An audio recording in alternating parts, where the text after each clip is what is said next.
You're muted. Jennifer. That's why we have Will here. Welcome everyone this evening to a collaboration with 411 Now. Will Finley's joining me tonight, guys.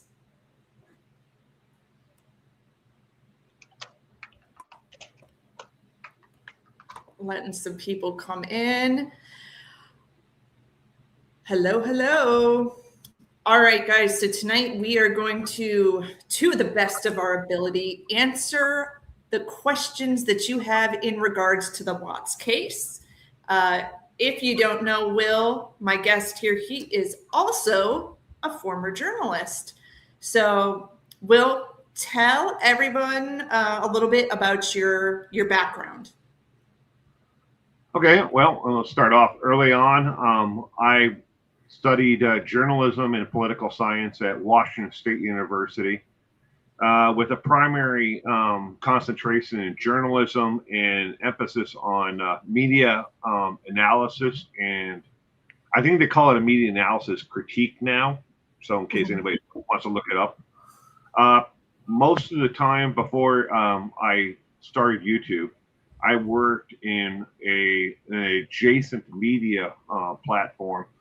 Some people call it a stringer, or a citizen journalist, I guess you could call it. This is before I started YouTube, but this was before the time of TikTok, in this kind of live streaming world we're in now.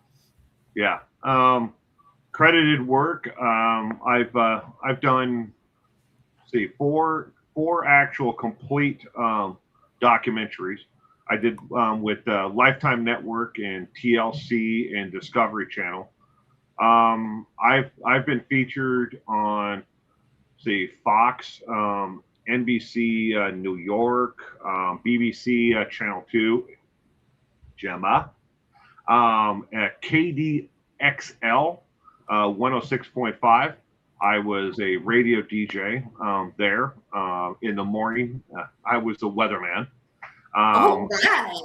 Yeah, and then on Park 16, I was a sports and what they called specialty reports.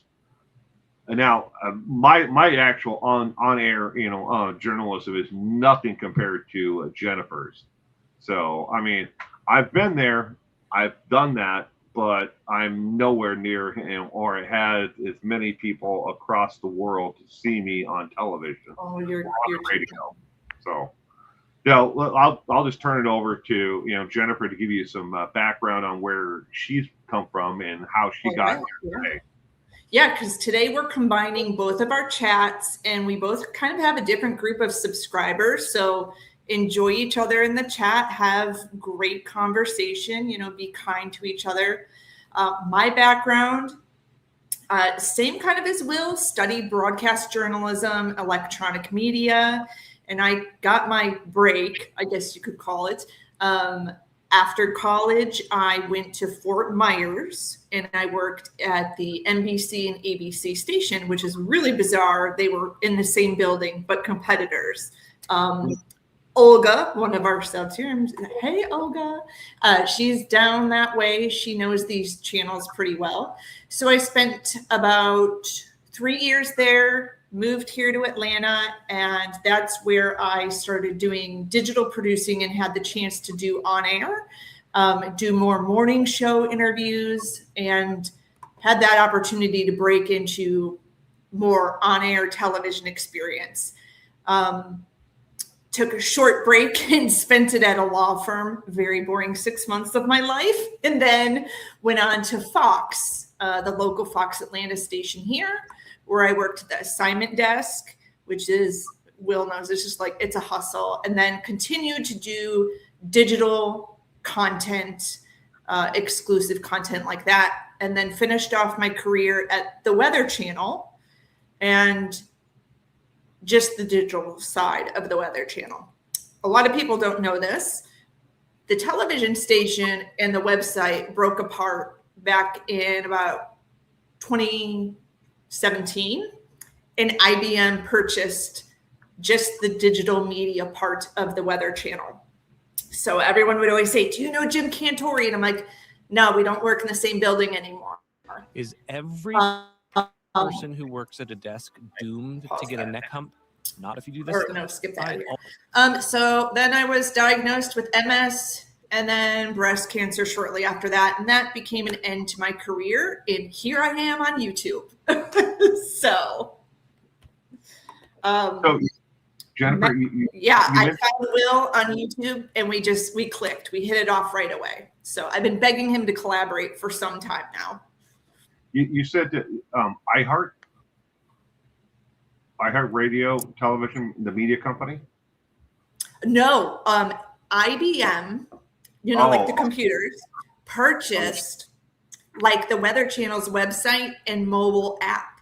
And a lot of people didn't know that. So it was like my paycheck was coming from IBM.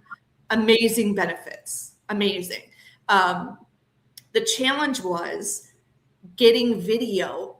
We'd have to like beg people out in the field for video, which is astonishing, having this big name, but we didn't have people out in the field shooting weather video for us. I could buy Storm Chaser video, but it was expensive. That probably they set their own rates on what they want, to sell it at. Right. Well, I thought you mentioned iHeart, and iHeart Media. Yeah, but that's what happened to the end of my television and radio career. Was iHeart Radio bought up the radio station and the television station, and then dismantled it all for the pieces that they could sell off. Yes. So. Yeah, I think they were after the data. That all of that is way over my head, but that's what I think happened. But I was not covering the Watts case in depth. I mean, I was covering it from afar because my focus was weather. Obviously, we weren't talking about Chris Watts on the Weather Channel. But Will actually had the experience to go like boots on the ground and follow this case, and has been since it started. So he is just kind of the go-to. He'll deny it up and down, but he is kind of the go-to person, I feel like, for this case. I've been studying it for a while, but not as intensely as Will has. So I thought tonight might be a great opportunity for us to answer a lot of your questions. We've gathered those. Before we start, I wanted to mention down there, we have a ticker scrolling. If you want to donate like a coffee to me or Will has PayPal. I have Cash App.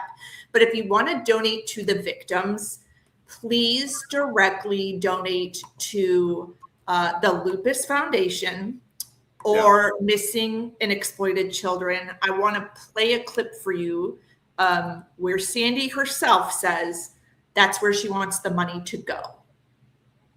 They're very sensitive to this story. If they want to honor her by making donations to specific charities, where would you like them to do that? The Missing Exploited Children, St. Jude. I like the St. Jude and the Lupus Foundation, of course. We will make those three prominently known and ask our viewers to, they really want to honor this wonderful mother and these precious, precious children. Thank you. As we look here at these beautiful, beautiful images, I want these beautiful images. They're very sensitive to this story. So actually today, you guys, really sad. Cece would have turned 11 years old. It's really hard to believe that, because when we look at the images, she's just like this ball of energy 3-year-old who could barely, make out a sentence sometimes. But you could see she had so much life to her. Today just happens to be my son's 10th birthday. Really? Yeah. So this Yeah. has to hit you really hard. And when you covered the case, how did you not get in a bad headspace, connecting this to your kids? How did you disconnect? I've been in this environment, this niche, I guess you could call it, of true crime for so long that I found a way earlier on with some really good mentors who told me how to separate, what I'm working on from family and everything else. You have to do that, otherwise, this entire thing will eat you apart. Yes. The stories that come across my desk on a daily basis about another mother who's killed their kids, or another father who's killed their entire family, it will eat you apart if you don't find a way early on to separate it. And but I'll admit, straight up, when my son was about the same age, obviously a year younger than Cece, and to look at him and think to myself that how does someone get to that point where they ever would do something, where they would harm their own children, which is, at this point, I kind of want to give everybody a background into the psychology and criminology of a family annihilator. Yeah, there's a term for what Chris is. Yeah. So I'll put the disclaimer out there right now. I am not someone I have no degrees, nothing at all, no experience at all in the field of psychology. My wife is working on her doctorate. So behind me, these books, half of them are on, they're textbooks on psychology. And it sounds weird, but this is me. I read them for not only, for what I do for a living here on YouTube and streaming, but I read them and I study them to understand, because something inside of me, and I know a lot of people around the world, we want to understand, we want to know the clues of what to look for on, why did this person do what they did? Were there clues to tell us, hey, he was doing this or she was doing that, and that's what made them do what they did. But when it comes to family annihilators, there are traits, though, that each and every family annihilator, or family familial side perpetrator, I guess you could call it, have. Now, it doesn't matter if it's a female or a male. Right. They have these common symptoms together, and then they separate them into 4 separate groups. The symptoms start off, number 1, narcissism. Severe narcissism is number 1. Number 2 is true lack of emotional friendship with those of the same sex. They can have people that they are friends with, that they call friends, but they do not have a true, real emotional connection with that individual. Number 3 on the list, and we're going from most to least here. Number 3 is the loss in grooming or development of personal goals.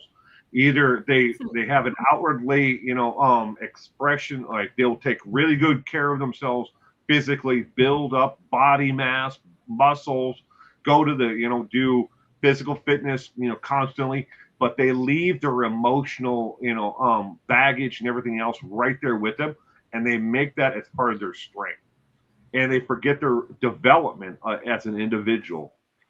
The next one is they perceive a loss of control in all aspects of life. Doesn't matter if it's financial, physical, emotional, whatever. It's that's the next one that they lose. Next is they perceive a feeling in public humiliation. They feel and they think that the public outside of the family, not the immediate family, not anybody who knows them, maybe it's the media, maybe it's their boss, maybe it's their boss's boss in another co-workers. Yeah. He was They feel so concerned about coworkers. Yeah, they feel an emotional, perceived feeling of public humiliation.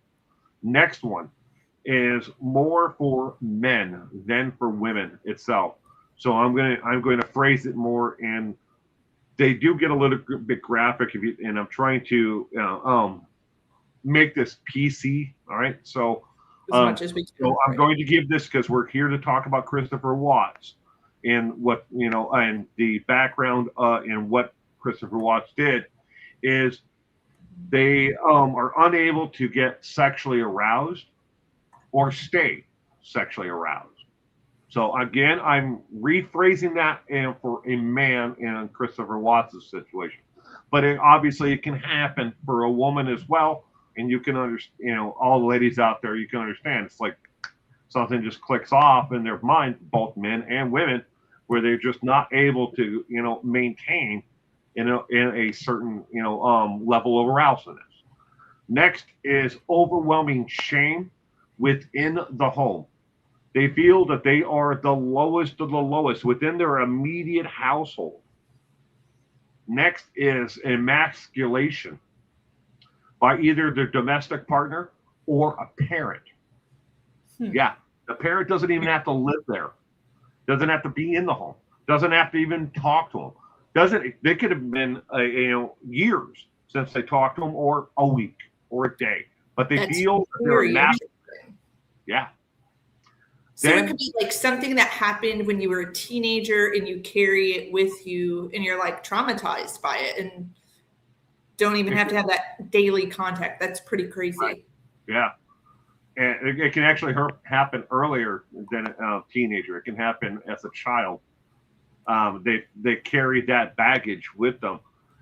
But these all build up within the actual family annihilator or familicide perpetrator. The next one is what they feel is an impending financial doom or ruins.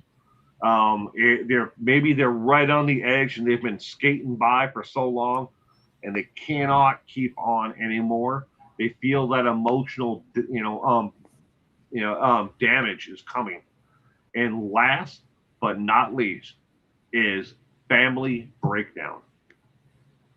They either divorce, something, an illness with the other partner, something is breaking the family apart. That is all the overwhelming symptoms of a family annihilator. Now, a million times since the Christopher Watts murder case, everyone has gone, he's a narcissist. Right. We picked that's the lowest one on the totem pole when it comes to all the other issues that were going on in his life. So it makes sense.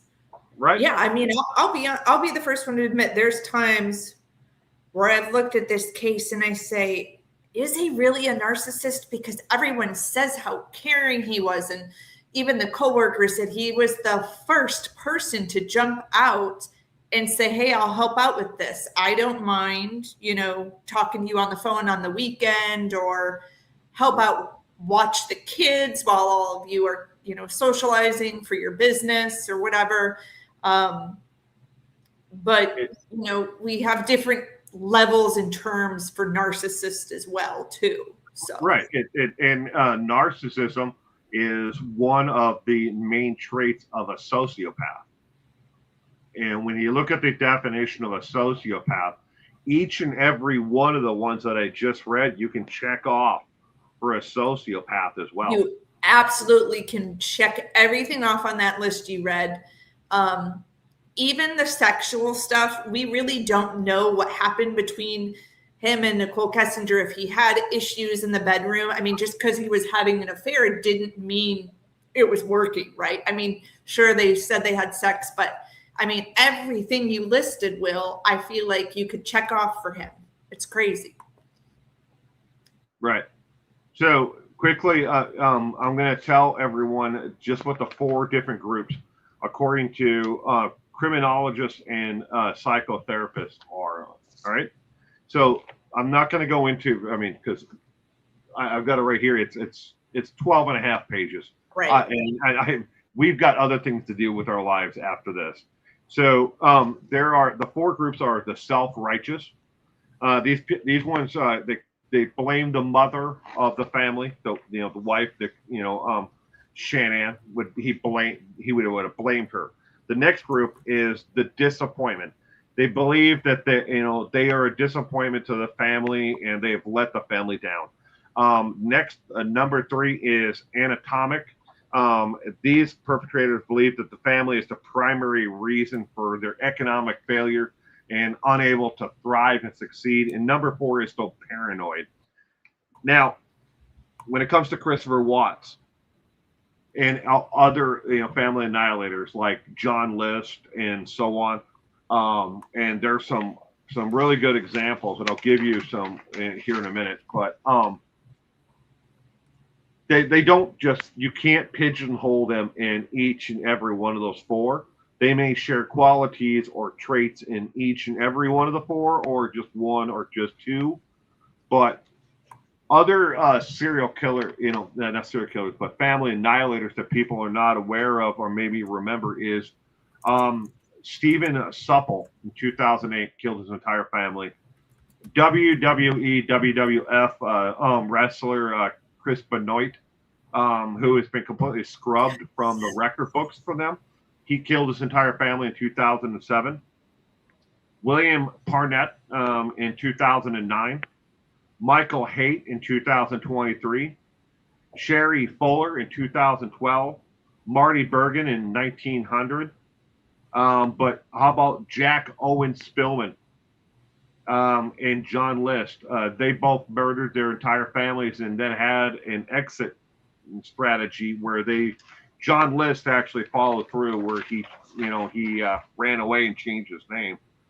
But when it comes to family annihilators, that 90% or better, it's actually what we know and studied, in criminology and psychotherapy, psychologists have studied, better than 90%.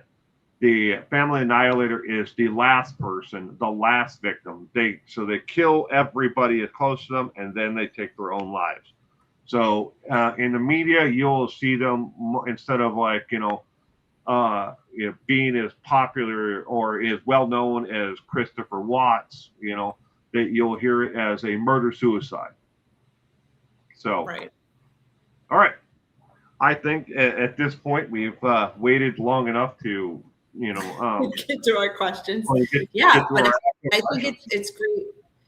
Yeah, thank you so much, Will, for kind of giving a background. I think a lot of people jump on YouTube and they want to talk about this case, but I do feel it's important to give it research, to dig deeper. And that's why I love your channel. If you guys do not subscribe already, I have it up on the screen. This is Will's YouTube page. He has tons of subs. I'm just a little channel compared to him. So I'm honored that he was willing to collaborate this evening. And he has a fabulous series where he talks about the financial difficulties this family went through and really breaks down things for you to get a good vision of how badly the finances were in this family. It was the number one cause of stress that Shanann talked about in her video on YouTube, and it was such a bad issue with finances were with Christopher Watts. Even though he lied his ass off in both of his interviews with the CBI, the Colorado Bureau of Investigation, and the FBI initially, he pointed out that the financial wreck that they were going through was one of their major stress points. Yeah, and is million times over, everybody has wanted to blame everything on Shanann overspent. Remember, Chris came into the relationship with absolutely nothing but the shirt on his back and $71,000 in debt for tools and for trade school. Shanann owned her own house outright before she ever got together with Chris. She sold that house. It paid for the relocation of them to move to Colorado and got them into their house. And she out earned him over and over and over again every year, even when she was going through back surgery and everything else. Let the lady spend her money. If she wants to spend it on handbags and, and Ross designer clothing, let her. And if she wants to put her kids through the best schooling she can get, there, let her. But victim blaming is not the right way to go. Right. It's also his responsibility as a husband and as a wife. You have to speak up in those situations. You don't just sit back. If you notice that the two of you are not bringing in the right income for what you're spending, we have a problem here. And to hear him tell the police, oh, I don't have access to the bank accounts. Liar. Right. Liar. Yeah. And we also can't fully blame it on her either, because we have a lot of issues. Like, Will just read that list off and he checked off every box in there. So I'm going to jump to our first question. All right. So let's bring this up. All right. Why would Shanann keep a hawk's eye on their bank account if he didn't use it? I'll let you take that one, Will. Oh, because he did. It's an absolute lie that he said in his interrogation, I guess, with the CBI, that she cut him off and he had no access to it because he overspent. Every day he went to work, he went to the convenience store and he spent money on a breakfast burrito and a drink.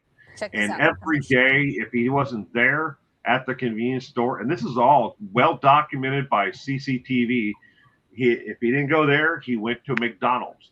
If he wasn't there doing that, he was spending money on other things, and on top of it all. And so she kept an eye on the bank account, little, but at the same time, they were both just living way beyond what they could bring in. It's like if they had 8,000 coming in a month, which they never did, but if they ever did have something like that come in, they spent 8,500 every single month. I don't know how they expected to move on and go forward, but she wasn't keeping a hawk's eye on the account, and nor did he have a restriction on the bank account, because he kept on spending over and over again.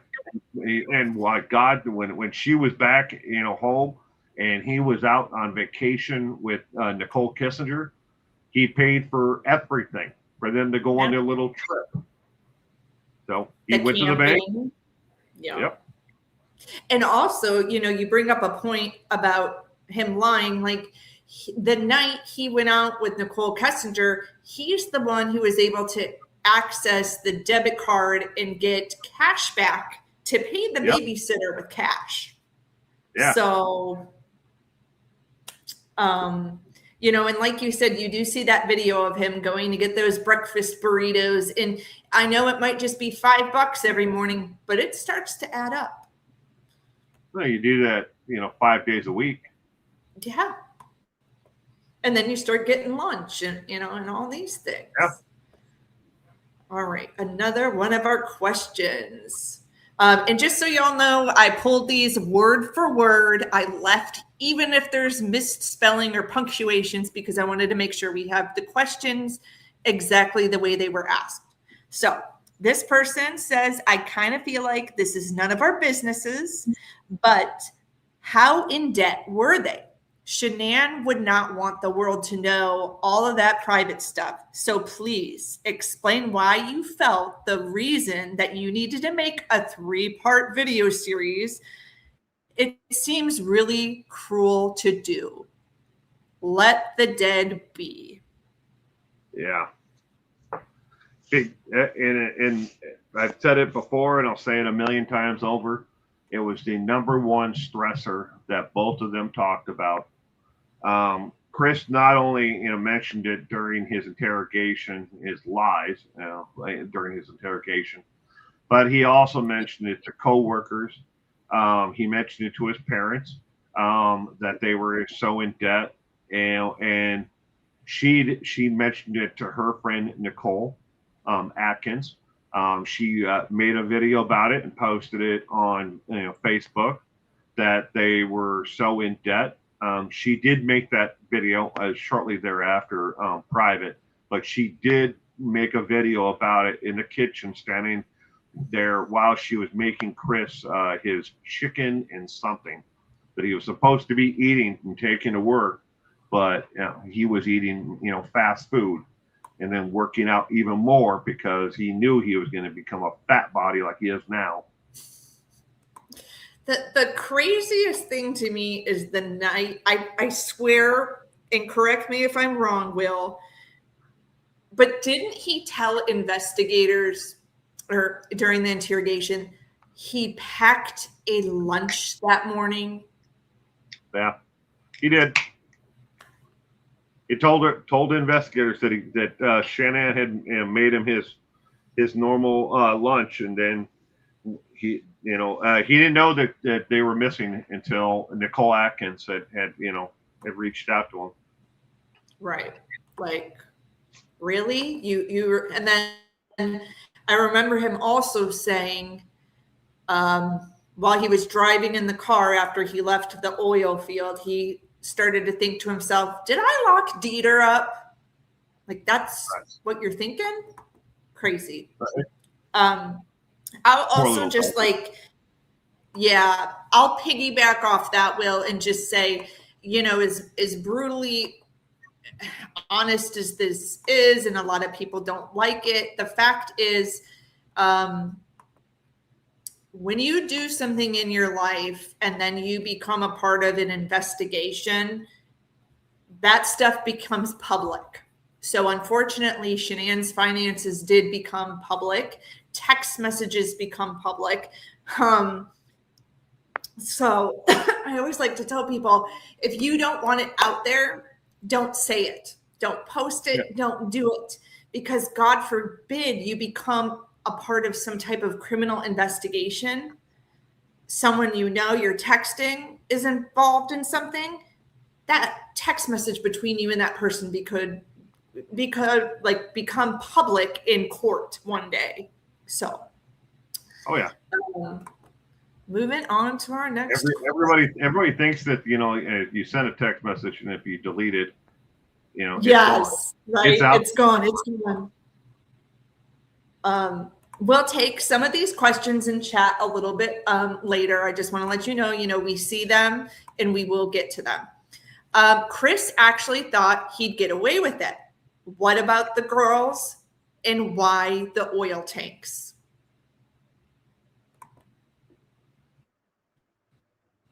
And I'll let you start off. Ooh. So the vast majority of those, again, better than 90% of those who commit familial side, that kill their entire immediate family, do not have an exit plan. Their exit plan, if they really have one, is that they're going to take their own lives. They are the end. Get rid of the family because the family is suffering because of who they are. That's number one. Number two is once you're done with the immediate family and you've done everything there, you're next. Yeah, that is the end. They have no plan. Like, okay, I'm going to put the girls in the oil tank. It's going to buy me, 2 months until they have to drain them and check them for leaks again. He didn't think that far forward. And if he did, he would have known that less than 30 days from the point where he put the girls in the tank that they were going to drain the tanks again. But he didn't think that far. He knew that. He was working at that actual site. He knew. I buried Shanann just outside of the containment wall. I put the girls in the tank. He would have known when the next inspection was. He would have known what the inspection rate was and how frequently, what I'm getting at is that they would have done that. Man, this video is Yes. so hard to watch, because every time I see that desert, I think to myself, Shanann, he buried her so far away from the girls. He could have just thrown her in a hole. Okay, dug a hole. And if Right. you've never dug a hole in the desert before, it's hard. It's very, very hard to dig a hole in sand. And go to the beach, go up, not where the water's, where the sand is wet, go farther up the beach towards where the actual brush is, whatever, and dig a hole. Now, keep on digging. Now, you remember, you have to put a body in that sand. And as far in every shovelful you dig, it just starts to slide in more and more and more. Yeah. He could have killed the girls and thrown them in the same hole with Shanann, but he didn't. Yeah. And even the way he said it, like he said to his father, that's the problem. I put him in freaking oil tanks. It's like he even knew how effed up that was, and like when we're watching this video, it doesn't even feel like he drove out. I'm assuming he drove out here and didn't carry her all the way, because he couldn't even carry her down the steps, he said. Yeah, he pulled up next to where the hole is, and right there, probably from that video. But there are tire tracks. I know we were going to wait to answer viewer questions that are coming in right now, but I want to answer 2 tinfoil hats question really quickly. Okay. And 2 tinfoil hat is: do you have a theory on how Chris managed to get Shanann in his truck? Nate's camera had a skip. Now, I'll take that in 2 parts. How did he get her in the truck? He basically dragged her to the last possible point where he could. Then he loaded her in the truck and told the girls that she was sick. And, right, so you have to think of the context. I don't know how he did it. Mentally, physically. It's like when a lot of people, let's just give another example here. Your buddy, your friend, your father, your sister, a loved one, or something like that is working on a car and the jack falls on them. You will have superhuman strength to be able to do it. If you think you're going, you have to save them. In that situation, Chris summoned everything he had to pick her up and then put her in the bed, the floor area, behind the driver's seat, before the secondary seats where the girls were at. Now, as for Nate's camera, there is 2 points in Nate's camera that there's 1.7 seconds skipped in the actual time. We're not looking at another person here. We're not looking at he had something else that aided him or anything like that on how he got Shanann into the truck. Likewise, it's like the shadow in the driveway thing in Jackass Armchair. It's not there. There's nothing there. 1.7 seconds. It's a skip, but it's not enough of a skip to bring somebody in and get rid of them, and the actual continual footage. So, right. And I requested that footage myself, from Frederick in the public, their public records request. And I remember playing it over and over, and I'm like, what the hell are people talking about? And I would tell people I want to see it, but honest to God, I don't see it. People I have the original. I have an exact copy of Nate's footage that was released to the CBI, and I have 2 independent analysis from 2 different companies of the video itself, and I was not looking for anything on what the hell the skip was. I was looking for the driveway shadow figure. Because a lot of people believed back then that the ponytail figure and Cole was in there. But I sent that video to 2 separate companies and paid for it myself, and had them do a complete breakdown analysis of the entire video without them, either one of the companies, knowing that the other one had it, and they both came back the same. That yeah, it's a skip. Wow. It's like the way the digital recording is. It's like, okay, it records to a point and it's almost to the end, and then it does that where it flips back to the beginning, and that's the 1.7 seconds that skip and then goes back and it records. It's not, if he had a cloud server and he was saving it all to the cloud, you would have seen a continuous no skip at all. But it's only the device and its maximum amount of storage space. Luckily though, Nate was, good enough of a man that he thought that there was something fishy about it and brought it up to the police. So remember, Yeah. where would we be without Nate going, man, he was acting, fucking weird, man. You got to look at this. Yeah, and then, Yes. then showing the police. So. Yeah, I mean, he knew right away, and I have to admit, I didn't like that the officer kind of downplayed it, because who knows this guy better, his neighbor Nate or you? I mean, yes, I understand everyone's going to act different in a situation, but most fathers are going to, I don't care if you hate your wife, hate her. If your kids are missing, you are going to be unglued, freaking out. I mean, you've probably lost your kid in a grocery store before or somewhere. You lose your shit. This guy wasn't even in a grocery store, right? Yeah. Like, his kids are missing. So I would have more faith in what Nate's telling me than, I don't know, trying to be non-judgmental, which I do want to take this question too. We will, get back to our slides here, but I think it's important because we're talking about the hole. Will, do you think that the hole was pre-dug? Nope, not at all. Because just how shallow it was, in the end, and I don't think in his entire career professionally working for Anadarko or anything else did he ever think that he would have to dig a hole anywhere. Oddly, he took the shovel home. The shovel wasn't in the truck beforehand.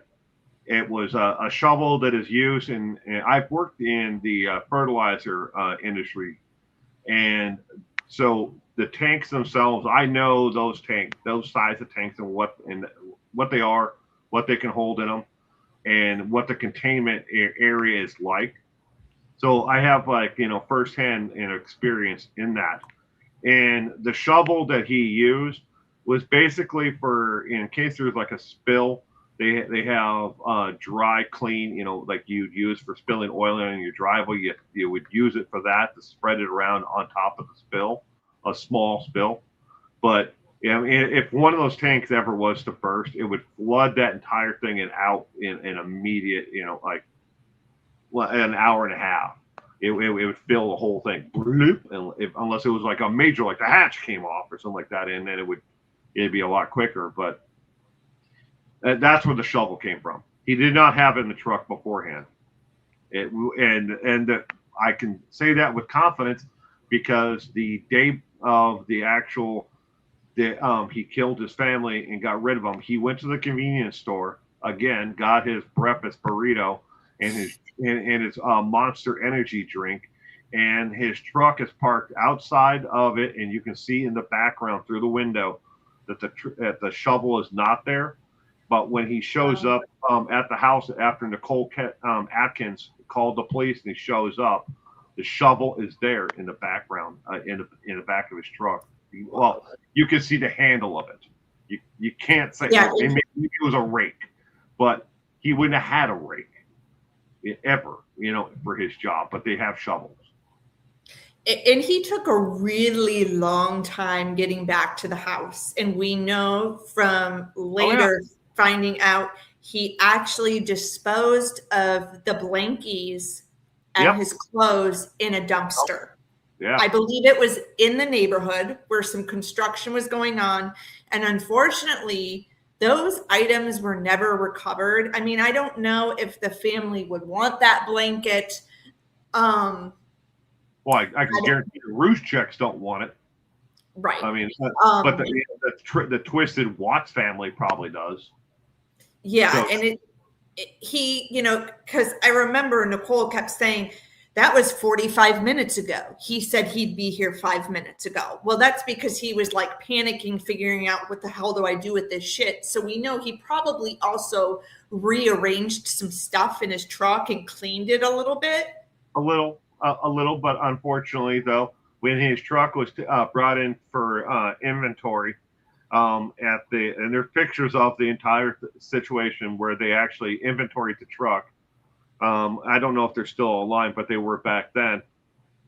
But in the truck underneath the passenger seat was an empty like fountain drink cup and 2 McDonald's wrappers. I think they're from Egg McMuffins. Gross. And so, yeah, but there were a couple other like wrappers or stickers or something. But he definitely did, when he got rid of the stuff from the truck, he did like as fast as he could cleaning, but it wasn't as thorough as it could have been. But right, and that's why he was taking forever to get to the house. I don't think he even gave an excuse. Just to reiterate, Zelda's asking, what did he put in the dumpster? For a fact, we know the blankie he used, so it was kind of like Cece's. Yeah. I think it was Yankees like themed blanket that he used to smother her. He put that in the dumpster, and then the clothes he wore that morning, he ditched those as well. And we saw him wearing the Aria shirt. Was not the same thing he wore out there. No. And that is another good point. Is the shirt he was wearing was not the same shirt that he was seeing in the CCTV video footage at the convenience store. Right. So. I can't imagine even wearing a long sleeve shirt out in Colorado. I don't know. I've never been, but I picture it to be kind of humid, not something I would wear a long sleeve shirt. I don't know. It's a dry cool shirt. So it's long sleeve, but it gives you protection from the sun. But it's a very breathable fabric, so it keeps you cool. So it's not like you're from the Midwest, so right. You see a long sleeve shirt like that, you think, okay, it's going to keep me warm, protect me from the winds, and the weather. In that aspect, it does protect him from the sun, but it's a very breathable fabric that is made to actually keep you cool. So. Yeah, and they were like required to wear certain boots, certain clothing on site too, as well. I think one of your subs, Tinfoil, asked, I'm trying to make sure I have this question right, but it was something along the lines of why Ronnie was brought into the interrogation room. Okay, I just found it. I feel like at that point, they had nothing to lose, and they kind of knew, this is just my opinion, and I'll let Will kind of throw his out there afterward. I feel like they kind of knew Chris was a simp, and they knew he would break down to his dad. Oh, yeah. And they were willing to give the chance that he would not be smart enough to say, you need to get a lawyer. His dad really loved those girls, and I think they knew that Ronnie was going to grill their son not as hard, but just as hard as they would to figure out what the hell happened. And it worked exactly. I feel like they thought it would work. He would break down like mush, and he did. Will, what's your take on that? All right. So first, we have to start off with the fact that Chris did not know that they flew Ronnie into town. So Chris was absolutely shocked. All of a sudden, Dad walks in and sits down, next to him. So it immediately got him wherever he is in his story. Okay. Let's just put his story right here at the top of my microphone. This is where he's telling the lie. He's rehearsed it. He's got his story, straight. He's telling it. All of a sudden, there's a shock to the system. His dad walks in. Now, he's known his dad his entire life. And his dad is like, look, Chris, just tell me, what's going on here. And bringing him back to, maybe a simpler time, a time when, all this shit that has been happening in Colorado was not happening to him at all. So it takes him completely out of it, because here is somebody who has always been there emotionally and physically, supporting me. If it was Mom, if it was Cindy, it'd be a completely different story altogether, because she's a narcissist just like Chris. But Dad's a level-headed, hardworking, boots on the ground individual like Chris has always wanted to live up to and, to be like. He comes in immediately. Chris has got no story left at all. All he can tell Dad is the truth. Because, and it worked again, just like the CBI, wanted it to. And Chris he melted down. And he told him everything. Now, I want to let everyone else know that the entire interview that you may have seen of the point where, Ronnie comes into the room is actually about 11 minutes longer than what was originally released out there to the media.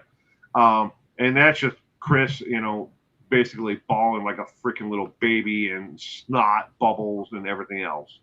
I mean, because it hit him. Chris couldn't hide anymore. He couldn't lie anymore. Well, he shouldn't have lied anymore, but he did. But yeah. So and I think that's why they brought Ronnie in the room, and they do it all the time. Don't kill your family, because tomorrow afternoon they're going to find whoever is the one person that you can't lie to. You can't, pull, the wool over their eyes. They're going to find that person. Tinfoil asks, didn't Chris pick him up from the airport? I do believe he did, but you also have to remember the type of person Ronnie and Chris are. They probably barely spoke in the car. And if they did, it was probably about a football game. I don't think there was any in-depth conversation that happened in the car. There's theories that when Chris was in North Carolina, he told his parents about Kessinger and about, I'm having this an affair and I'm going to leave Shanann. Bill really never knew, the truth to that. We also have that really weird letter that Chris wrote that Jamie told him to write, if anything happens to me, look at my wife. You remember that note? Yeah. Just a second. I'm looking back through my notes. Absolutely. On who picked up, Ronnie from the airport. I do believe it was Chris, because this was kind of where I think they had Chris pinned all along. But obviously, to make that arrest, you need some solid evidence. And I think it took about a day until they really could start pinning him down. And I want to say the next day, that's when he called. And Cindy said, I want to come. And he said, no, I just want Dad there. You're absolutely right about that part. I got that. I'm looking at the notes from Frank Delforth, Delforth, a former FBI agent. I also want to throw this out there too, just so people understand. In the media, we request reports. We request video. And we are wholeheartedly hoping that everything that was available to them, we are also getting. But honest to God, that's not always the truth. I'm gonna be off camera for a minute. Yeah. It doesn't always happen that way, you guys. It's supposed to happen. It's called public record. But for example, a great example of that is, why do we not have the whereabouts of Nicole Kessinger? That's because they've decided they don't want to give us that information, and they don't have to, technically. They give you what they want. I have reached out to early on when I started doing YouTube. I reached out to the DA's office, didn't get a response, reached out to CBI, didn't get a response.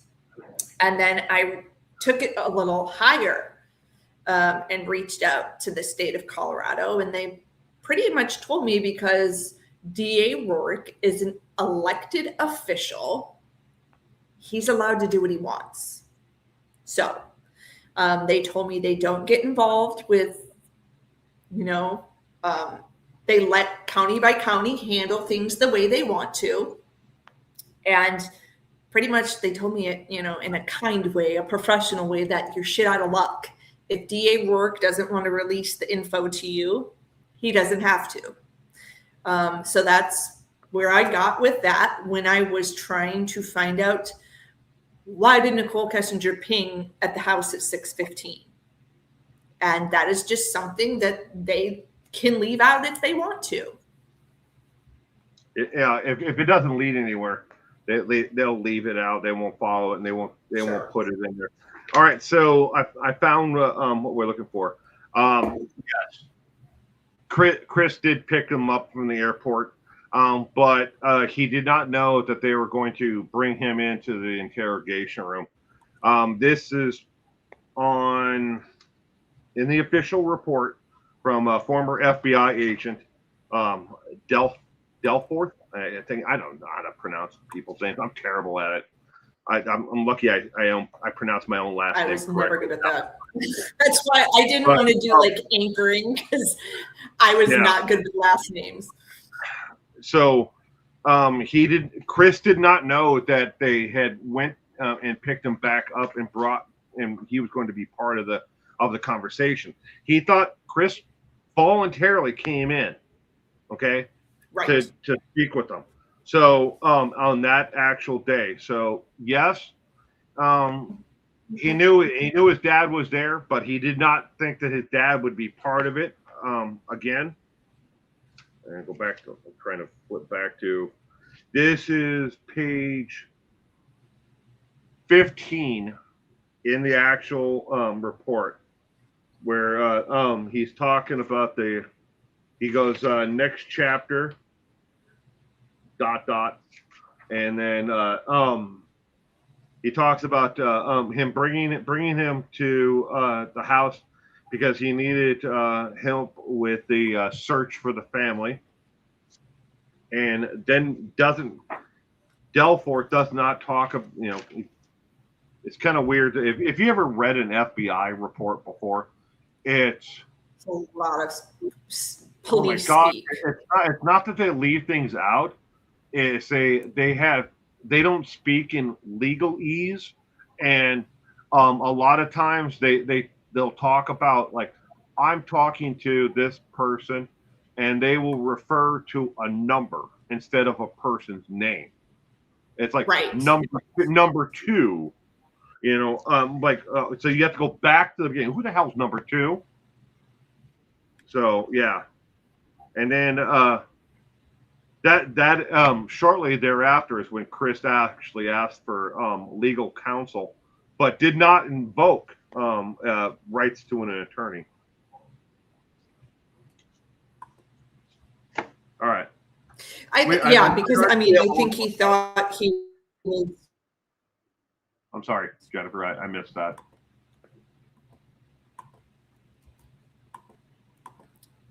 Go ahead, Will. What were you saying? Oh, I didn't hear what you said. I'm just going to switch our video up a little bit. Yeah. Oh, no, I said, go ahead. What were you about to say? Oh, It's that we have more questions. And We'll just asking, did they protect the family rights? This is the video inside of Nate's house. Let me jump. Yeah. Okay. So let me jump back to some of our questions so that we, and then we'll jump back in chat too. Don't worry, guys. We'll get your questions. I remember seeing the room with hundreds of shoes in there. How much did she spend on that? Why haven't you covered that? Cat got your tongue, Will. Well, Will has covered that. So I have it. I have extensively. And part of the closure of the actual estate after Chris was he let's took look his at those shoes too. What? Oh. Look at those shoes. We're not denying it. She had a lot of shoes. Well, she had a lot of shoes and she had a lot of handbags. Now, at the close of the actual estate, though, after Chris was sent away to from Colorado to Dodge Correction Center in Wisconsin, and they did a what's called a forensics accounting of the assets in the house, of the handbags and all her shoes and her clothes. It was determined that she had right around $14,000 worth of actual physical property that would have been hers. Now, it does not, for some odd reason, list what the value of Bella or Cece's clothing or personal items, stuffed animals, and stuff like that are in the report at all. But in the basement, with Chris's weights, his stuff that he had for himself, and he actually had. I kind of remember this, but I'm not entirely sure if my memory is accurate. I don't have the notes in front of me. I'd have to go back out there to my file cabinet again. But I believe Chris had a cot or something he was sleeping on in the basement. Yes, and they had like a Mickey Mouse blanket over the window instead of some blinds there. But they did an accounting of his work clothing, his boots, everything he personally owned and purchased, and his was about $9,000. So at the maximum, she had about $5,000 worth of more value personal items than he did.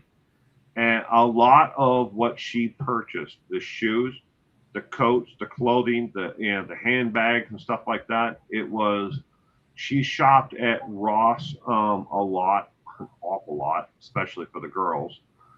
It wasn't this year's style or last year's style. It was reduced, and she had purchased a lot of it, and she was a really thrifty shopper. Now, even Nicole Atkins, her best friend, agrees with the fact that the two of them were extreme bargain hunters, and they found ways to make an extra dollar go. If she had to get something for the girls, be it personal underwears or whatever, she found a way to shop for herself and for them at a discounted price. Maybe it was at Kohl's, where she could use Kohl dollars and stuff like that for shopping there. She got used Kohl bucks to get things at a reduced price. And at the same, but a lot of people want to think like, hey man, look at those shoes. She had a lot of money in shoes. She had stuff that, and I don't fault her at all. I don't, and nor should anybody else, and nor look at it as a reason to victim blame because she had nice stuff. Chris wasted so much effing money on stuff that it wasn't even. They didn't need. Nobody could use. Chris never used at all. Look, like if she had $9,000 worth of or $14,000 worth of clothes and shoes and handbags, Chris wasted $11,350 on a quad runner and a trailer that he sold for less than he actually had a loan for. Right. And not even a month and a half. He never wrote it himself. And was he planning all along to buy it, sell it, and then they were going to do bankruptcy again? Maybe. Maybe they were. And they needed that cash to, to get them float them, I guess you could call it, in between then and there. Maybe. But it doesn't matter. He still sold it for less than the damn value, that it was at a month or so before. And again, I don't want to bring it up yet, but he used his company truck to go pick it up. Yeah. This clip that's playing right now will forever always just be seared in my mind. I'm sure majority of you have seen this, but as he's over at Nate's house, that's surveillance.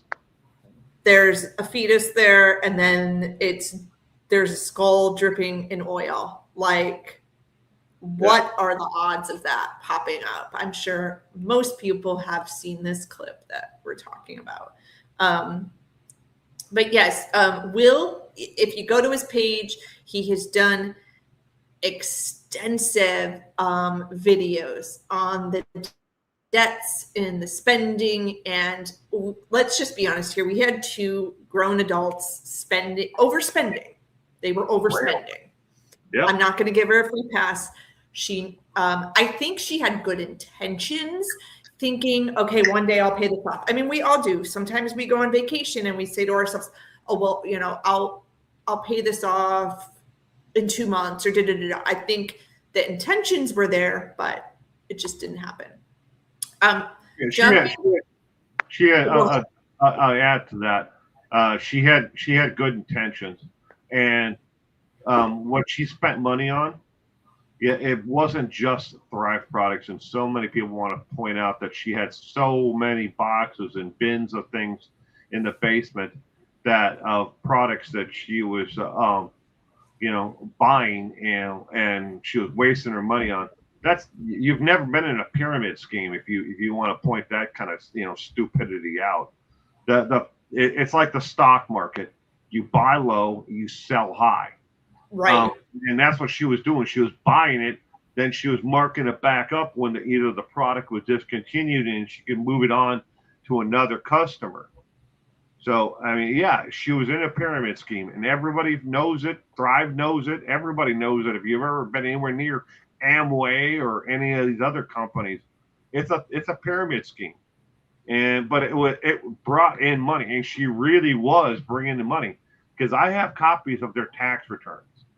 She was out earning him year after year from the time that they got married to the time that he killed her. She was out earning him. And yeah, maybe she was wasting money on buying products to earn more later on. He was wasting money to, get himself a mistress, a whore. Right. Yeah, and someone even commented, it's not like Shanann was going to the Prada store and buying a brand new Prada bag. I think Shanann is a shopper like I am. I thrift. I try to buy only at certain times when there's sales, things like that. Okay, so one of the questions is, so you say the gay relationship Chris had wasn't real. Well, why would Trent Bolt say that then? Well, guys. Oh, come on. You want to take this, or I'll take it? I mean,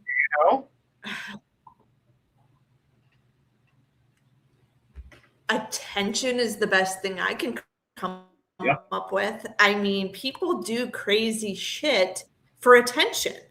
Andy Warhol. One thing I do want to note, a lot of people will think, I interviewed Dylan Tallman, and a lot of people are like, he's just a grifter. He just wrote that book to make money. Sure, he did. Yeah. But his experience is still real. And what Dylan told me is when you, and I think you can attest to this too, Will, because you do these videos about being in prison. Yeah. Chris has so much money on his books that he buys shit for people. He has so much money to spend that Dylan needed like new toothpaste, a new toothbrush. I don't think they had lotion available, so Vaseline was what they could use to put on their skin. He bought him new underwear. Now, everything that he bought had to have the name Watts on it. So he gives this shit to Dylan, and that's where the Daily Mail picked up and ran with this story about him having a gay relationship with Dylan Tallman, which I don't believe is true. That's just my personal opinion.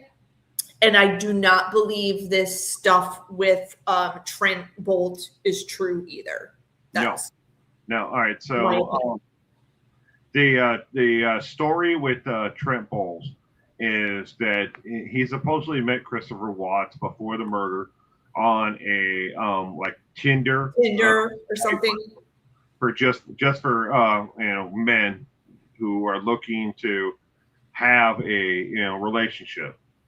And I don't want to mention the name. I already mentioned Tinder. So, but it kind of like that. It was like a one-time hookup kind of, or hook up and then see where it went from there. Why did Trent make up the story that he was in a relationship or he had seen Chris? It's called the Andy Warhol, syndrome, or that's the name that people place on it.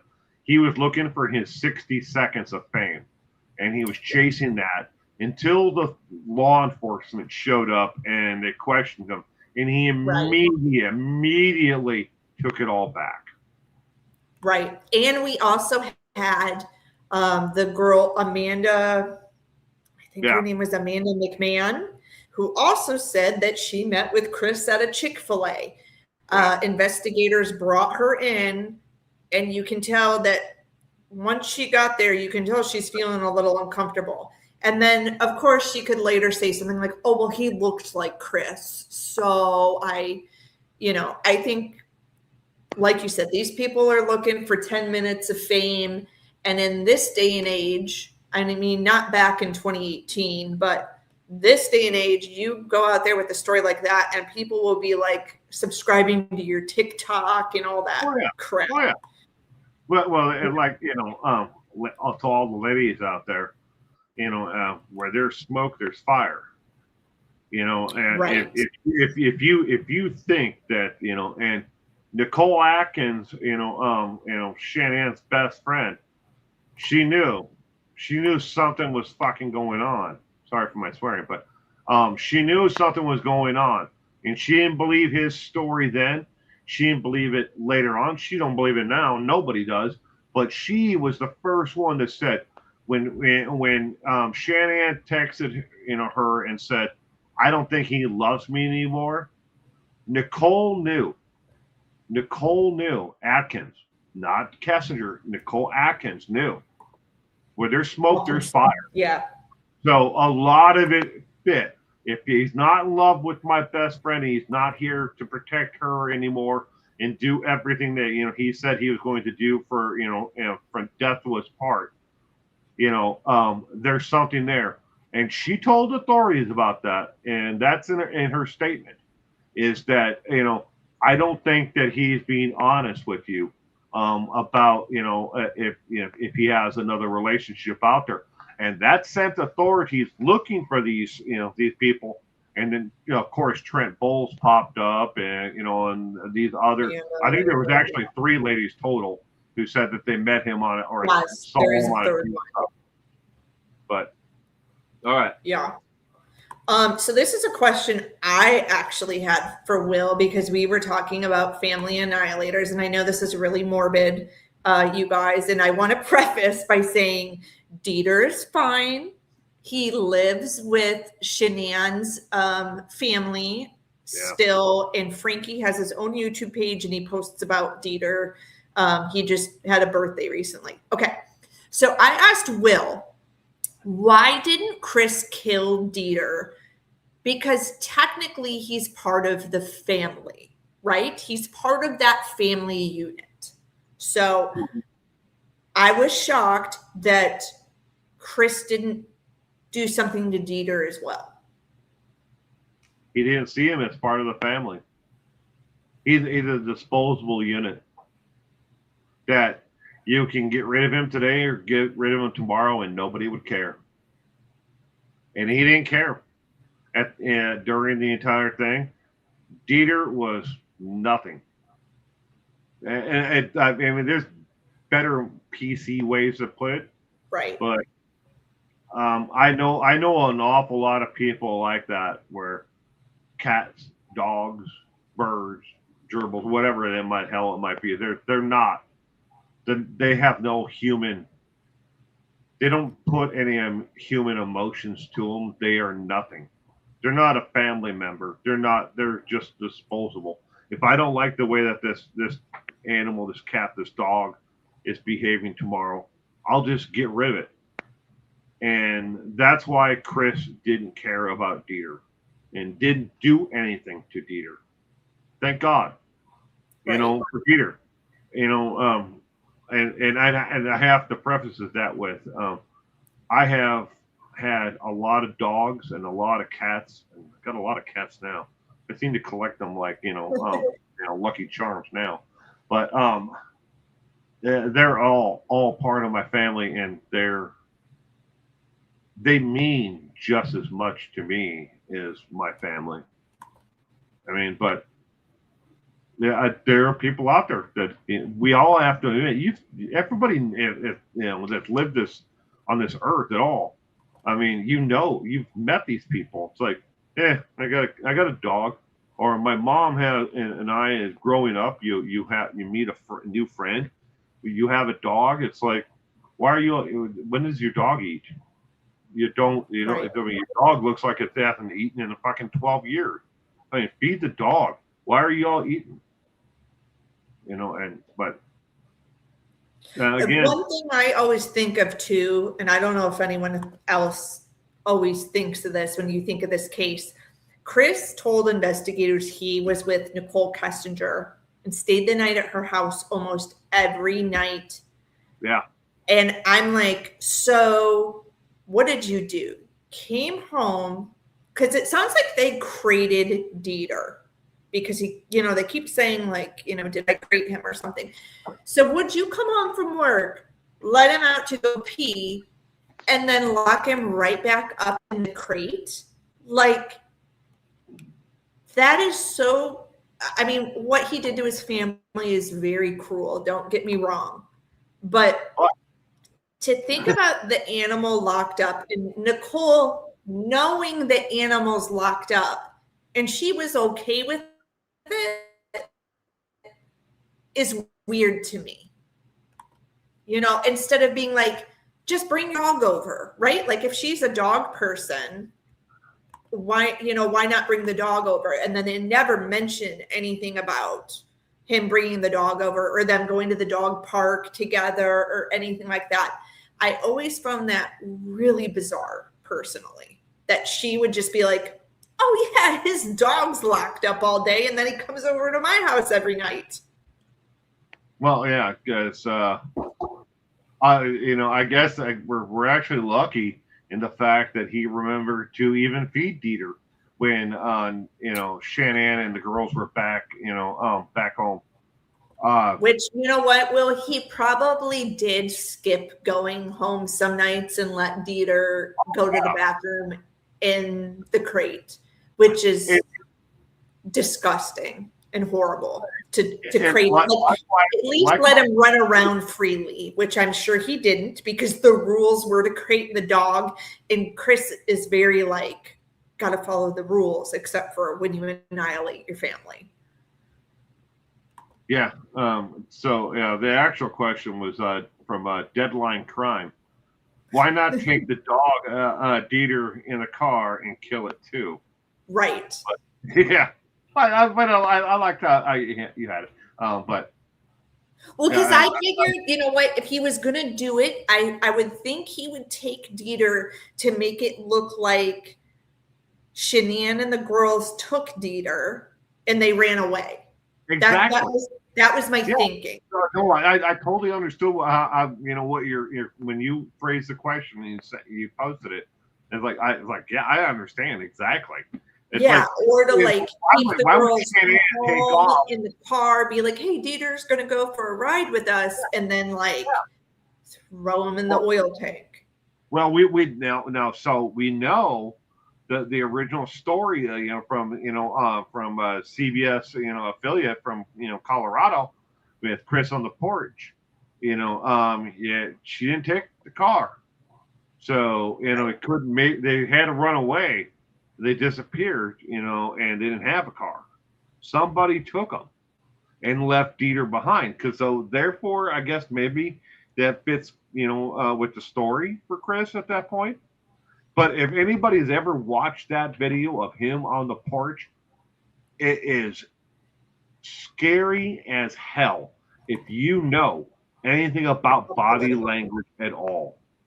If you know, just spend 5 minutes, just Google body, you know, actions, you know, of someone. Like, all right, I'll give you something to put into Google. Put into Denver Google. 4 covered this like really. Oh, Hey yeah. Georgia, Living Spaces is now open in Buford. Come Sorry, see guys, it let for me mute it. yourself. Living Spaces. Sorry, I can't mute it. I would absolutely recommend Sorry, guys. Montlick Injury Attorneys. There's so many. Chris Watts, WATTS. I actually kind of want to. What's going on right now around your house? Right now, I can't mute it. I kind of want to watch it without hearing him talk and just watch the body language. Right. But I don't know why I don't have. Oh, there's my mute. Okay. Okay, continue what you were saying about this. So it kind of fell into his lap that the fact that Dieter was still there and alive, you know, so he could say, look, they just vanished, and the car's still here, the dog's still here, they're gone, somebody took them from, right? Because that was his hope, was the girls would come rushing back in through the house, and rushing, yeah. Nobody knew. Nobody. I mean, come on. I shouldn't say no one. I'm sure there's probably like 4 or 5% of the world out there who was following this story when it happened, that knew that it just didn't match up, you know, or they just looked at him like, oh man, look at the way he's posturing, and he's looking, his eyes are darting left and right or looking back at every exit. If you watch his eyes, he is not watching and looking at the actual woman who is interviewing him here. Right. He is watching the exits. He is watching the door into the house, and then how to get off of the porch. We have a lot of that, analysis experts who have, gone over this extensively and say when they lick their lips like that, it is a sign of deception. I am not saying I'm an expert or anything, but you have a lot of that. Yep. And here's an interesting thing too. He does it at Nate's house too. Sandy told him not to do this. Yeah. She goes, do not go on television. You are the last person to see them. And then also not only that, because this is a smaller town, you know how stations are more competitive. Yeah. Chris did more than one interview instead of, if he was smart, which he would not know. I think you and I would know this better. You would have a press conference and have one interview and all cameras there, and you only do it once. He's so stupid. He did this interview more than once with several stations, just showing how, disconnected he is. Well, he did the interview with all four of the major news outlets, and then he did with 2 radio like internet channels. So 6 total. Like, This the ABC Double. one, the ABC one, this one here is by far the best. The CBS one, he's still wearing the same shirt and he's on the porch. They're the only two with him on rocking back and forth, like hugging himself and coddling himself, because I just do feel like he really thought he could pull one over on us by doing this. He thought for sure that he'd get the message out there that he wasn't responsible. And I like this question. Journalists, are you attuned to body language? I'll tell you right now, if I was interviewing Chris, as soon as I finished, the first thing I would do, if Will was my coworker, probably text him and go, this dude is guilty. Oh, yeah. Absolutely, we are attuned. Like, we are reading your body language and absorbing it, because it also can set the tune or the tone of the questions also we're going to ask you next. Maybe we need to back off, maybe we don't. Absolutely. As reporters, the first thing with the arms crossed like that is defensive. We know that. He's taking a defensive posture. We want them to relax. We want them to give their story, and that's the first thing. I'm 100%, probably, even more than that. Sure, that every affiliate that ever did the interview with him, that's the first thing they said was, just relax. Tell us, exactly what happened, what's going on, who's missing. And immediately he puts his arms up like that across. That is a defensive posture immediately. And you learn this stuff in journalism school, like, really early on. You're like, oh, shit, this person is being defensive. Maybe I'm asking the wrong questions. Maybe I need to rephrase these things. You practice these things with each other in school. And you see that, and you're like, oop, oop, oop, I've gone too far. I've crossed the line. And he does this with every one of the interviews, and he does it at the police department too. What's funny is, looking at this setup, I probably would have had him sit in that corner chair there. But or sit on the chairs. You wouldn't have got this body swing, which I think was so important. Oh, it would have helped, him relax more. It spoke loudly to the authorities. They watch this, and they're not dummies. Right. Even a small, community. I don't care if you're in the middle of Iowa and you have a population of like 100. They know. Law enforcement knows. Like, look, if I'm interacting with someone, and at the side of the road, or I want to question them or talk to them, not even question them, just ask them questions. If they throw their arms up like that, and immediately, like the snap of a finger, it's like, oh, okay, there's more here than what's going on. And people don't realize that. And then you watch their body, the rest of their body, their face, their eyes, on top of that, at the same time. They're darting. They're not looking directly at you. They're looking at you, but they're looking down, or they're looking at your forehead. They're looking over to the left and exit. They're looking to the right and exit. If tomorrow afternoon, if you can't take anything from this, you have a question you want to ask your spouse. If they put on any of these at all, you're either asking the question the wrong way. 1, immediately. 2, they're hiding something. It's human nature to want to cross your arms to protect yourself. Yeah, it's the second thing is to look for exits. How do I get away from the situation? How can I change the conversation? So he also looks so exhausted too. One thing I notice is how and also, like, my husband is a photojournalist, you guys. They call them photographers, but they shoot video. But how tight this shot is on Chris. It's actually cutting off his forehead, which you wouldn't want that because it doesn't really look very good. But I think this photographer sensed something was really off and wanted to zoom in on those, those eyes and these facial expressions, because they are, even without listening to the audio, they're so telling of this guy is off. I mean, he's either lying or just disconnected. I wouldn't think this guy's doing an interview about his missing family. I would think he's like, man, there's construction in my subdivision and I can't get out of my subdivision.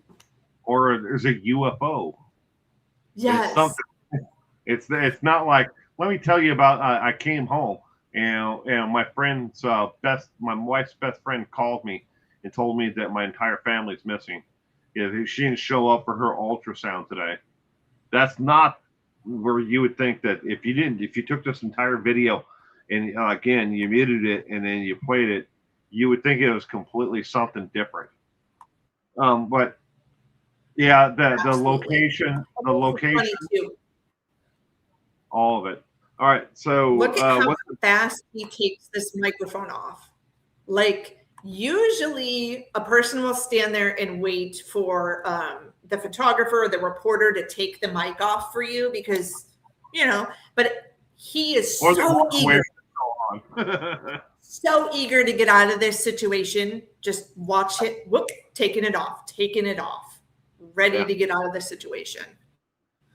I've had more people walk away with it on still. Yes. Like, oh, I forgot. Like, oh yeah, and you're like, oh, am I attached or something? Like, stop! Before you freaking break my lapel, Mike. Jesus Christ! But someone asked if we would ask like for descriptions or a photo. The media usually has all of that beforehand, prepared. But in this interview, if you watch it, you do notice this journalist is probably picking up on his awkwardness and asks Chris, did you guys get in a fight? And he says, we had a difficult conversation and I'll leave it at that. So I think it was very bold of that reporter to kind of poke and prod at him when the guy's got a missing wife and kid. And I think it was just his natural suspicion. Something's wrong. Something isn't right here. But at the same time, though, we have to look at where journalism has moved since this. I think that it's been a learning experience in that aspect.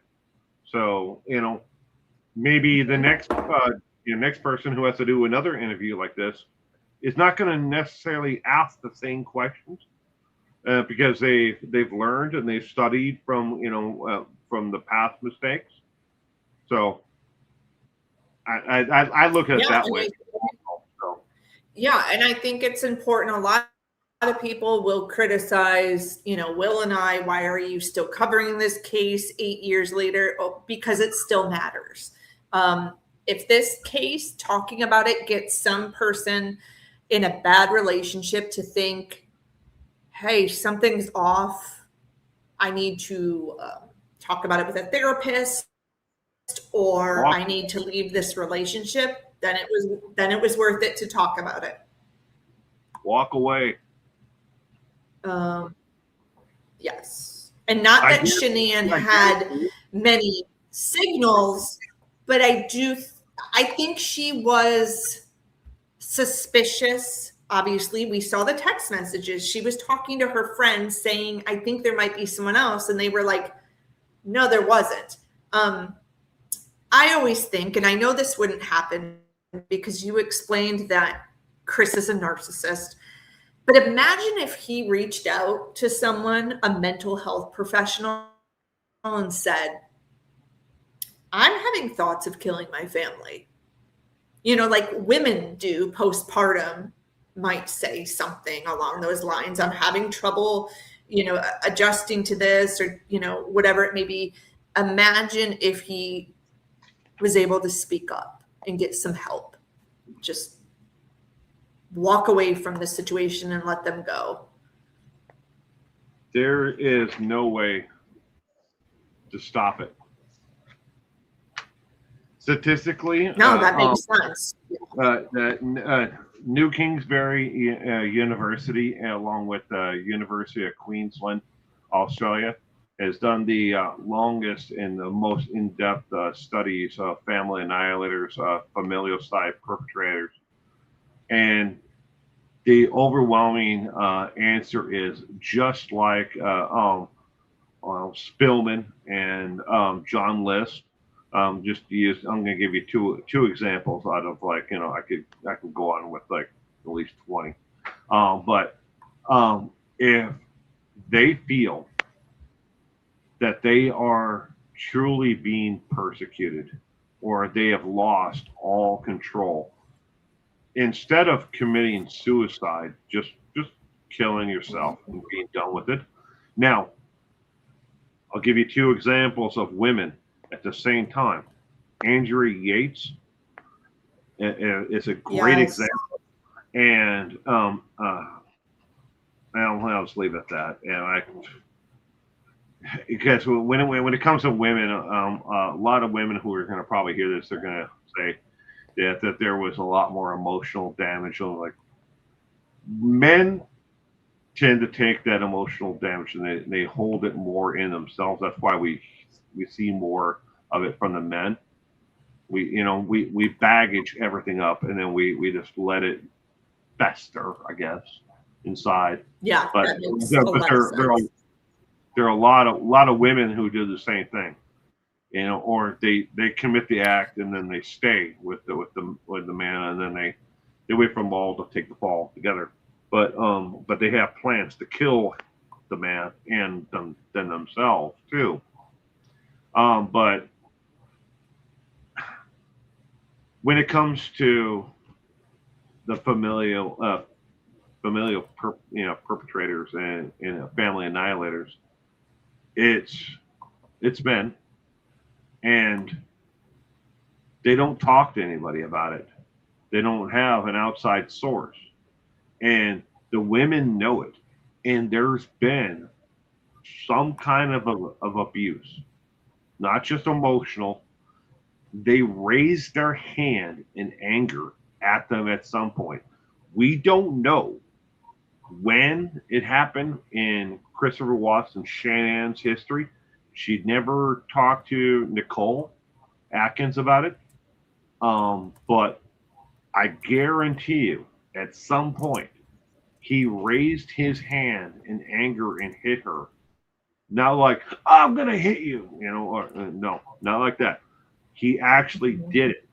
He actually hit her at some point, because before the actual killing of Shanann and the girls, he admitted later on that he tried to suffocate and kill both of the girls. He admitted it. So call it a dry run, call it whatever you want, but he worked himself up to this, and there's no way he did it without violence, physical violence against Shanann. For all of the women out there, I'm telling you right now, if you've ever been in a relationship or you're ever in a relationship right the fuck now, and he raises his hand in anger and hits you, get away. Because if it happened once, it's going to happen again. And where is it going to go the next time? And maybe you're in your honeymoon stage in the early relationship, and he promised he would never do that again. And then in the last 10 years, he's never done it. If it happened and he hasn't had any intervention or whatever to stop it again from happening, it's going to happen again. And the next time, it could be worse. And I almost guarantee you it's going to be worse, because it's going to be more emotionally connected the next time. to something. And maybe it's a child at 15 years down or 10 years into the relationship. Maybe it happened when you didn't have any kids. And now, 10 years later, it's because one of your kids he saw as a failure, or they failed at something, or they did something wrong. And he's got that new emotional connection that brings you down even farther. Again, it happened to Shanann, but we don't know when. It could have been before they moved to Colorado. It could have been the day they got to Colorado. It could have been on the road between back home and Colorado. But it happened at some point, and Shanann brushed it off and never told anybody about it. Yeah, it could have been like a night of them drinking when they first started dating or something. You know what I mean? And she maybe they got a million fucking excuses for it. So great. Yeah. So that's, like I said, that's one of the reasons we do still talk about this case. People still talk about it. And if we can advocate and help answer questions, then, then it's worth it. If you are just joining the live stream, here are some fundraisers. Just wanted to share with you and recap this. If you're just joining us, two of the foundations that are really important to the family are the lupusresearch.org, St. Jude, the Children's Hospital, the National Missing Children's Organizations. And then I threw some other ones in here, you guys, because Shanann was an advocate for fibromyalgia. I threw that in there. And then I threw in breast cancer, because I'm a breast cancer survivor, and National MS Society. So if this, live stream today touched you in any way, please even consider donate $2. $2. I know it doesn't seem like much, but it adds up and it helps. 99 cents. Just give them 99 cents. Yeah. $1, I know whatever. For the Center for Missing and Exploited Children, and 99 cents is the bare minimum. I work with them every single week of the year, profiling missing and endangered individuals from my channel. And 99 cents is the bare minimum. Of that 99 cents, in case you're wondering just how much of that goes to the actual work itself, 96 cents of 99 cents goes to actual working. They don't have a CEO or a CFO like Goodwill or some of these other, they call themselves nonprofits that are making 6 figures a year. The CFO and the CEO are the same individual, and it's a volunteer basis, non-paid. And same thing with the Lupus Foundation. 100% of everything.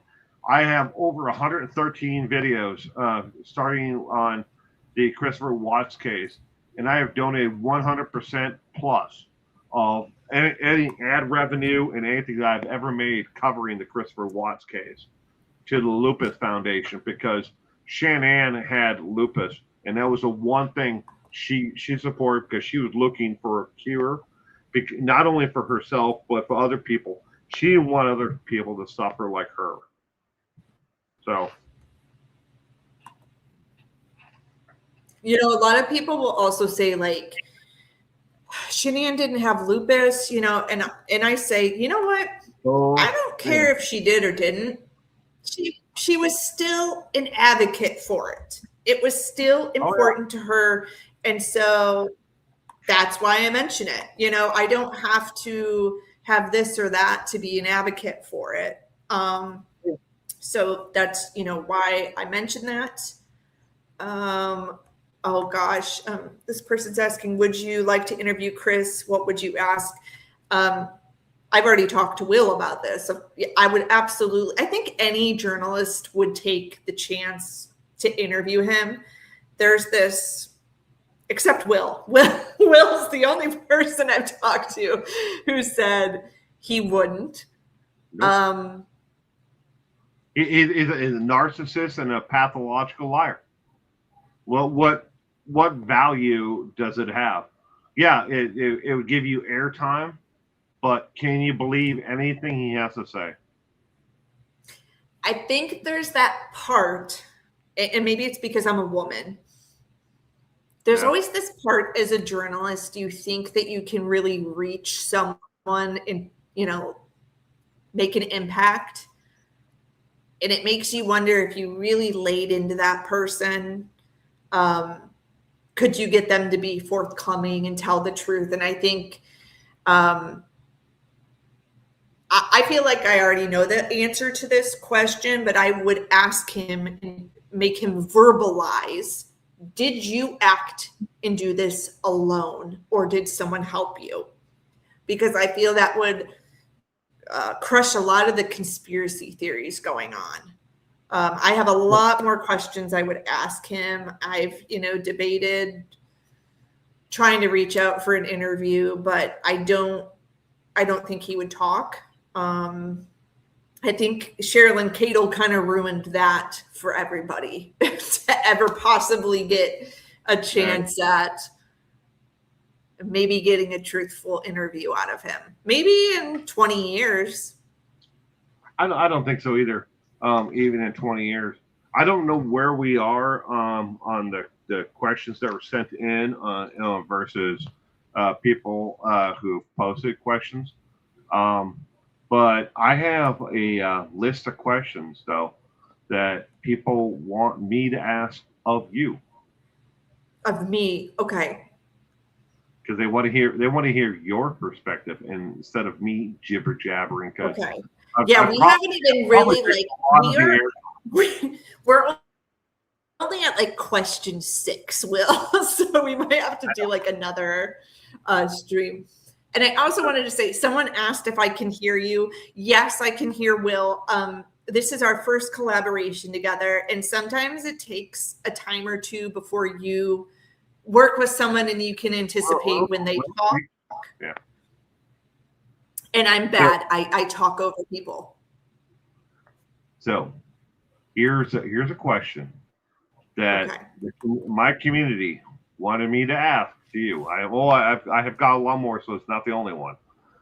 So first question is, did he plan the murders in advance with Nicole, or did Nicole pressure him in some way to do it? Just you. With that, I'm going to go put these files back in the file cabinet before I forget them. Yeah, you guys should see Will. I do not want to forget these. He has a crazy stack. You got, when I say Will has done his research, you would like crap your pants if you saw his file cabinet. He showed it to me the other day. Okay, so here's my thoughts on how this went down. I think on Sunday night, they had a phone call. I think they did their camping trip. I think they did all that, and they were getting really serious. I think they were saying, I love yous. Like, let's just take a look at some of these cards, these letters, or I love you, and you're the best thing that ever happened to me, and all this stuff. I think that, what were they seeing each other from June, July? Okay, we're going to come up on August. I think on Sunday night, she was getting fed up, and she knew Shanann was coming home, and she knew that shit was going to get real again. The honeymoon phase was over. And she thought to herself, and it sounds like Nicole has been in an abusive relationship before. Remember, she was having her mail forwarded over to her dad's house. So Nicole is used to being in these shitty relationships. And she's thinking, okay, this guy seems legit. He seems like a good guy. I think she got to the point on that Sunday where she said, Chris, your wife's coming home. And if you're serious about me, you need to end this. You need to end it, and you're going to be with me. I don't think she knew the extent of where she was going to take it. He was going to take it. I personally do not believe that she was involved and she plotted all of it. I think she just laid the pressure on him really thick. And then he did what he did. I don't think she's the best person. She reminds me of kind of like an aggressive, masculine type woman who doesn't have much empathy for people. But I don't think she's a murderer. That's just my thought on that. Very, very good. I concur with everything you said. I do. I don't think that she was involved physically, and I don't know what kind of conversations they had prior to Shanann coming home. But yeah, I think she knew that she needed to control him, like Shanann had, to a point, and manipulative. I'm sure she manipulated the situation to her, her benefit. But was she there that night? No. Was she out front beforehand? No. Was her truck there? No. To all those things, no.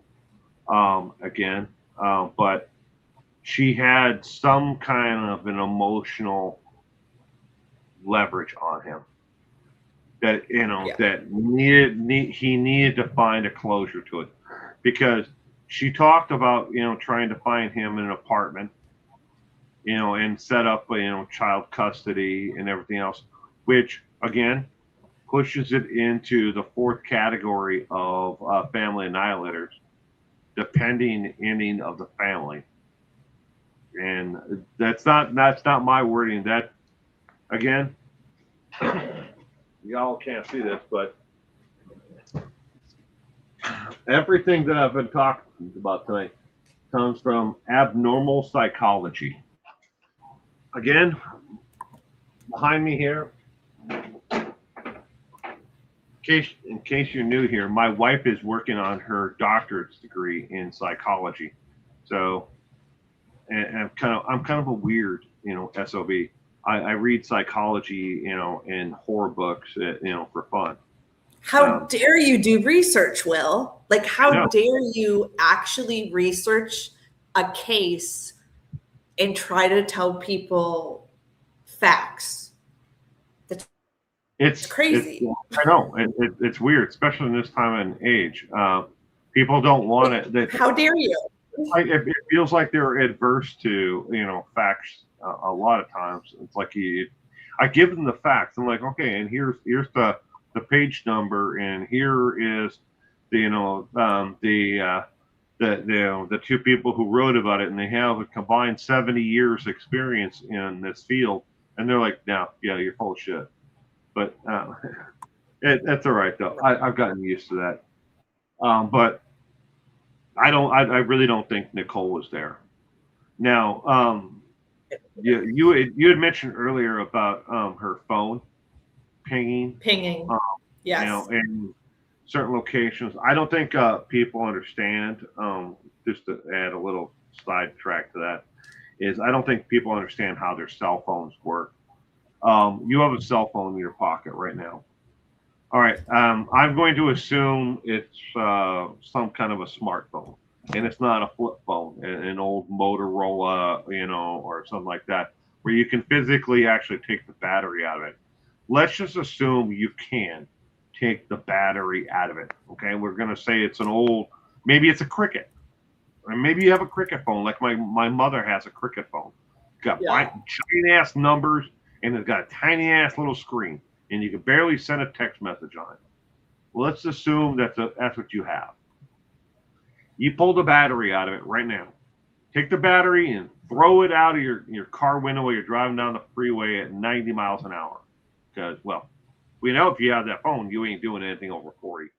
But anyways, you throw the battery out of your phone.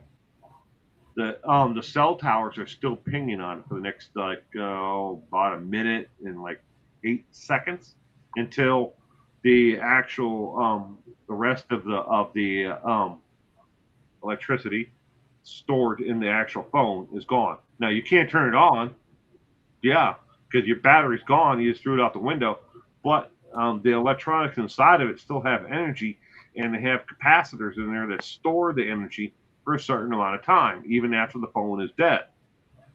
So now you might live in an area and you might have a tower on the left side of town. You might have a tower on the right side of town.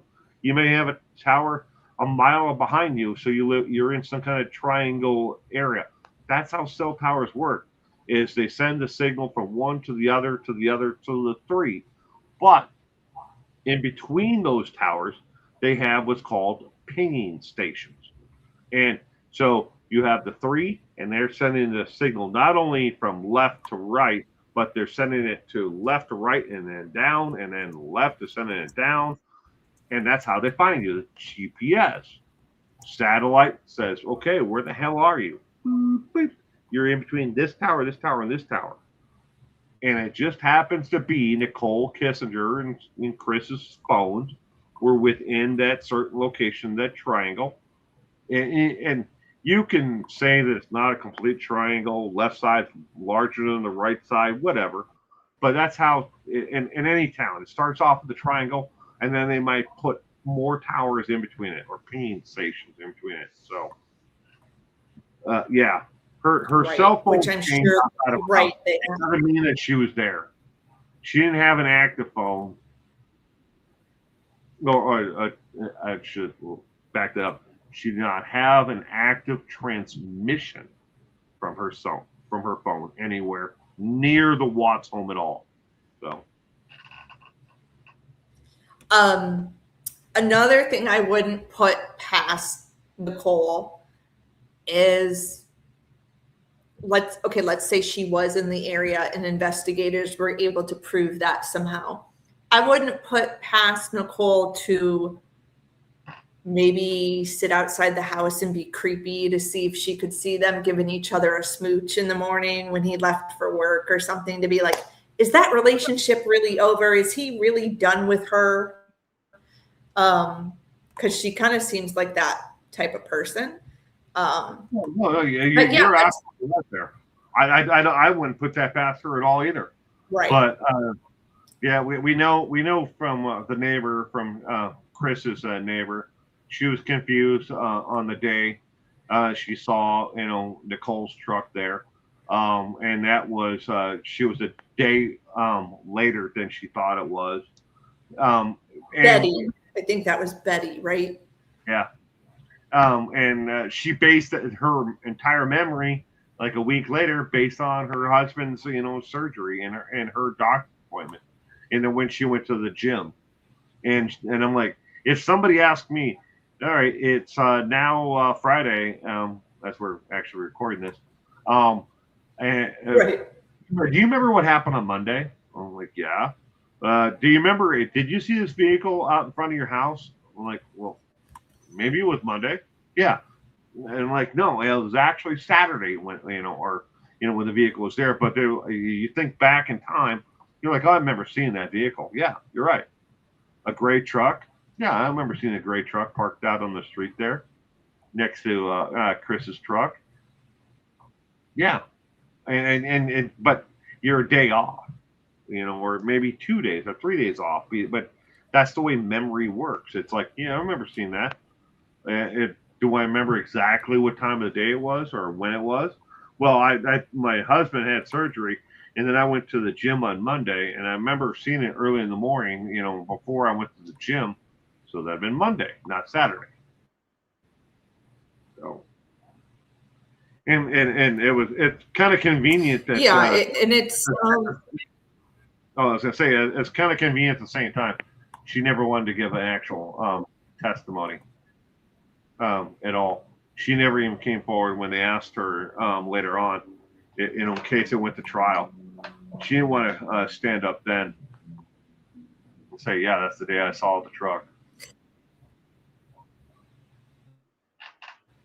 Yeah, and we also know that, HR got involved to kind of handing over some evidence. And I believe someone probably tipped her off to that, and that's why she came forward. That's just my thoughts on that.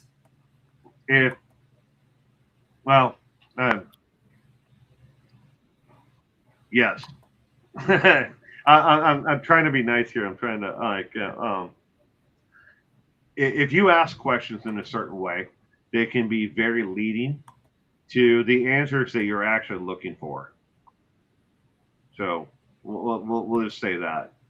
Is this the next question? The Rockies game?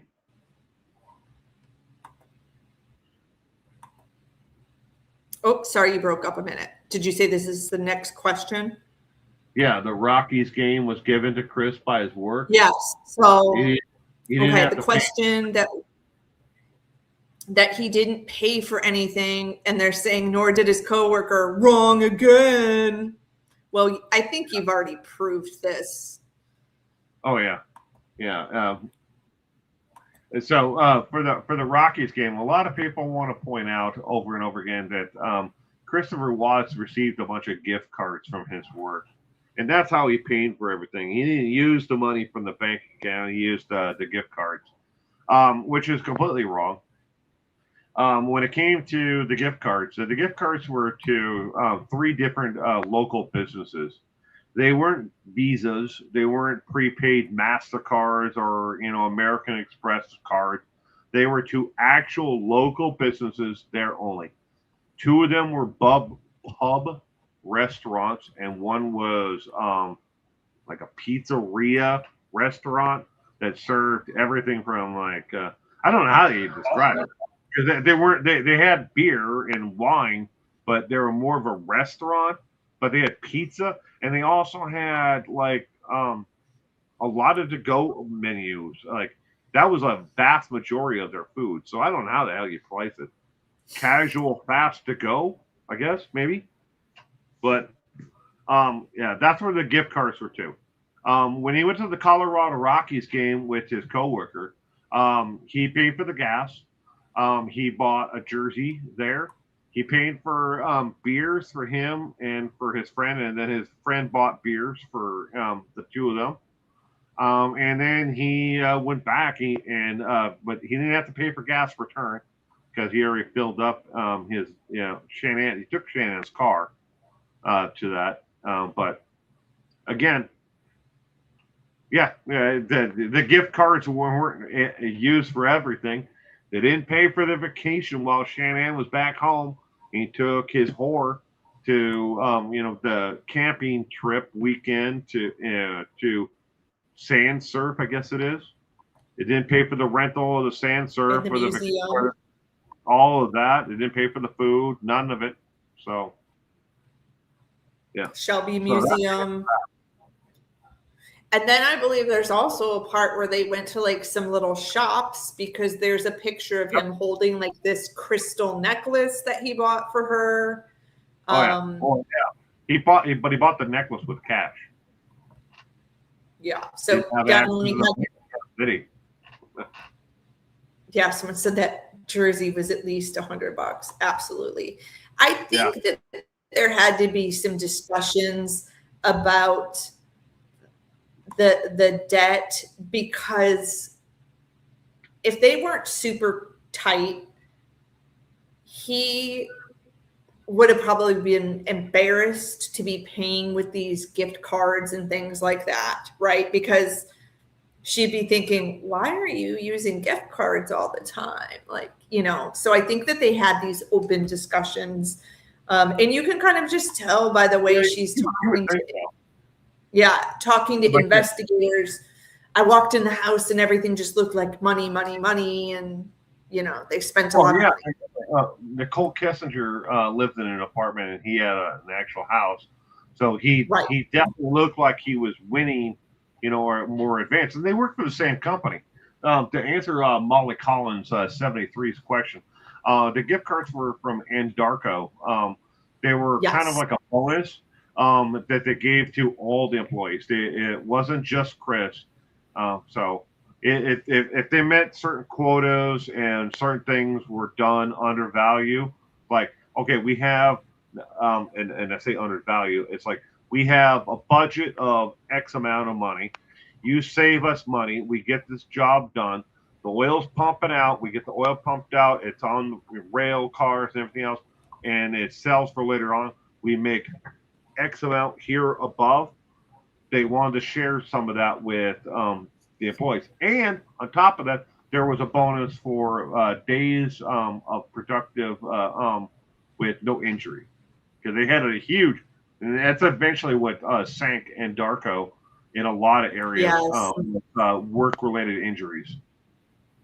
So, yeah, they're being safe out there wearing what they're supposed to. This question was interesting that you got. Are you on daddy's payroll like all the others? Just tell us where NK is and end the video already. okay, so after so I got to back up here a little bit for my thoughts. So after Nicole did the one video that everybody knows about where she sat in an interrogation room, that was not the only conversation she had with the CBI and the local police department. It actually, I think that was the first one, and then there was another one that wasn't main conversation that was never recorded, and then she had a couple of conversations in the park with the local police department as well, where they sat down and they asked for follow-up questions.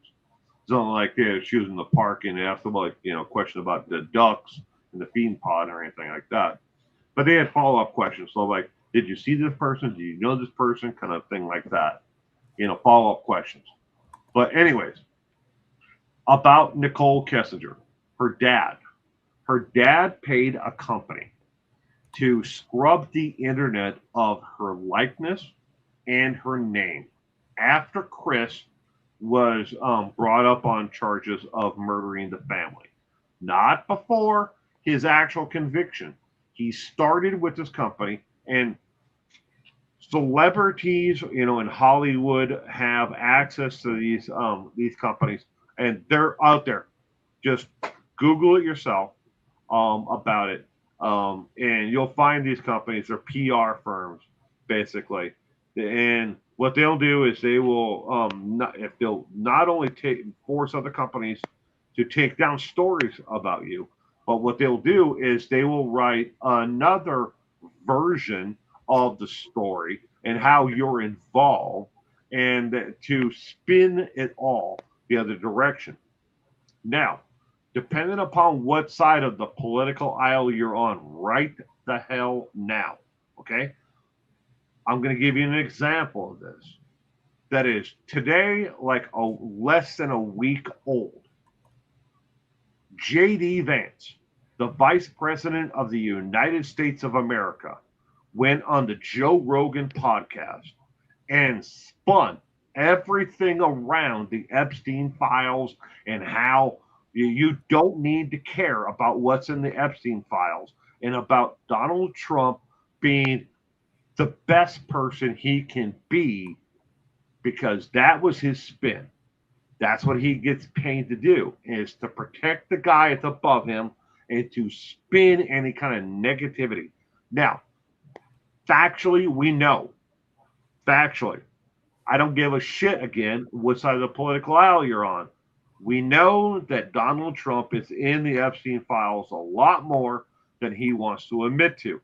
He's in there, and he's guilty of a lot of shit that he cannot back away from or get away from. It doesn't matter if it's J.D. Vance or whoever the hell it is, Kash Patel, whatever part of the administration it is. And I say that because that's what Nicole Kissinger's dad did, is he put pressure on places to take down their articles. And yes, during that question, when that question was actually posted, I got pressured to take down my videos about Nicole Kessinger, and to some extent, I did edit at least one. And I told Jennifer about another thing about a video that that was part of what I edited out. But he wanted to pressure everybody to take the videos down about her. And then he had this PR firm spin the story about her and her involvement with Chris to minimalize it completely, just like JD Vance just did this past week with Donald Trump. Okay? I don't care. Again, I don't give two rat shits and a fuck about what side of the political aisle you're on. Right. That's what's happening. You can't trust what the hell's happening anymore. And you couldn't trust what was happening during this investigation. So then Nicole Kessinger changed her name. And now I'm going to spill the beans. Nicole Kessinger got involved with another man after Christopher Watts, who was in a relationship. He was separated from his wife, and they weren't even following her. No one was following her. No one gave two rat shits about Nicole Kessinger after Christopher Watts went to prison for killing his family. But what happened was Nicole got involved with another man who was, again, he was in a relationship. He might have been separated, but he wasn't divorced. It wasn't like a legal separation. He was not living in the same household. But they weren't looking for her. They were following. TMZ was following another individual and documenting what he was doing. His daddy was part of the Bernie Madoff pyramid scheme. He worked for Bernie Madoff, and his son was living like a billionaire with no cares at all in the world. And he was in Colorado at a ski resort. I think it was Aspen or something like that. I can't remember exactly what the hell the name of the resort was. Doesn't matter. Anyways, but there are 6 people in the actual photograph. Nicole Kessinger is sitting there with no hat on at all, one of 2 people at all, on top of the mountain, snow around them, and they're not even caring about her at all. Wow. And they want to talk to the millionaire's son about how he's spending money that was stolen from retirees and stuff like that.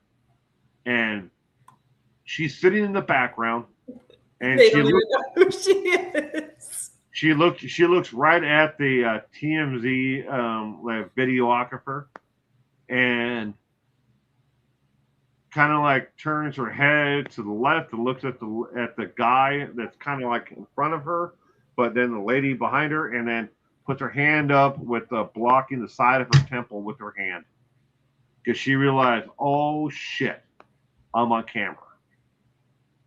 But I know where she is today.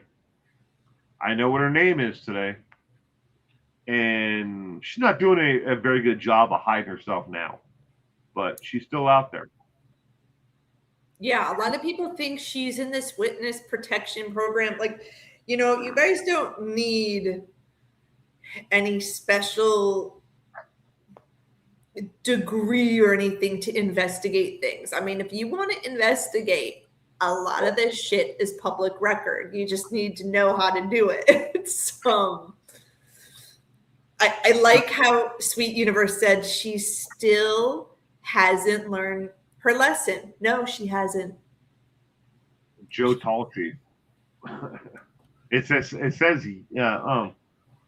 Universe, but Joe Talchi. But hey, and welcome. I was going to say hello earlier. But anyways, $37 is all it costs her. No joke. It's just like getting married and going in. You fill out, I think it's 1 page of a piece of paper, and then you have to add some kind of documentation. Or if you don't have a piece of documentation, you got married. You pay the $37 of 1 piece of paper. You go in front of a judge, and they go, "Why do you want to change your name?" And you say, "I'm doing it because I'm escaping the abuse of another." Boom, they rubber stamp it. You're done. That's your new name. in a lot of jurisdictions across America. Now, there are some that are more difficult, and no, they're not the liberal states. They're a lot easier in the states where you wouldn't think it would be. Someone asks, do you think she'll write a book? No. I don't think so either. Nope. If I had to put my odds on anything at all, on anybody from this entire thing, the Roost chicks and the Watts family, I think it's going to be Cindy, because she's a complete narcissist and she doesn't really think anything she's ever done wrong.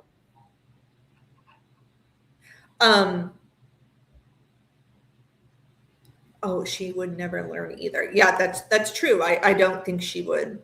She seems to get in this cycle of being in these shitty relationships. Like she doesn't know any better. Yeah. I honestly just don't think she's a good person in general. Yes, people change, but from what you and I have discussed privately, I feel like she is living the same path that she was on 8 years ago. We're talking 8 years later. Yeah. And I feel she's still on that, just not in a good path. Nope. Oh, someone asked, I wouldn't buy Cindy's book. Joe Talchi. Didn't Cindy start writing a book? I don't know if that was true or not. A little bit got released, and I don't know if it was made up or not, but there was like a little bit of a book that was, or a couple chapters of a book that was released, but I don't know if it was real or not. I don't know either, to tell you the truth. But if I have to buy an actual book from any of them, I would probably take a signed copy from Sandy's cookbook. Sandy's cookbook. Have you ever followed Sandy? I do, Will, but they don't like me. They don't like me. No. Well, look, And I don't have the best relationship with Frankie Jr. either. So, well, well, actually, I'll say this: I've never had words with Sandy, or had any volatility back and forth. I have with Frank Sr. and Frank Jr. And for those of you who don't know me, I am a former journalist just like Will. So I saw a story that Frankie was hard on times and he wanted to start a painting business. So he started a fundraiser for this painting business. Well, I saw this story and I said to myself, that just doesn't sound right. I would feel like they're financially stable. So I reached out to Frankie to confirm or deny, that this fundraiser is true. And for some reason, they didn't like that. And I got a comment on my page one day saying, leave my daughter alone. I do not post any mean, cruel videos about Shanann. But I think maybe what rubbed them the wrong way is one day I did a video and someone asked me in the comment section, where's Armchair Detective? And I said, you know what? I don't know where he is. So I did some digging and I found him and I reached out to him for a comment and he told me I'm not going to talk about the case anymore. He said, but I'm alive and well. So I did a story saying he's alive and well. Well, I think covering any aspect of AD is what set them off. Yeah. They had a long, very long legal battle against him. Yes.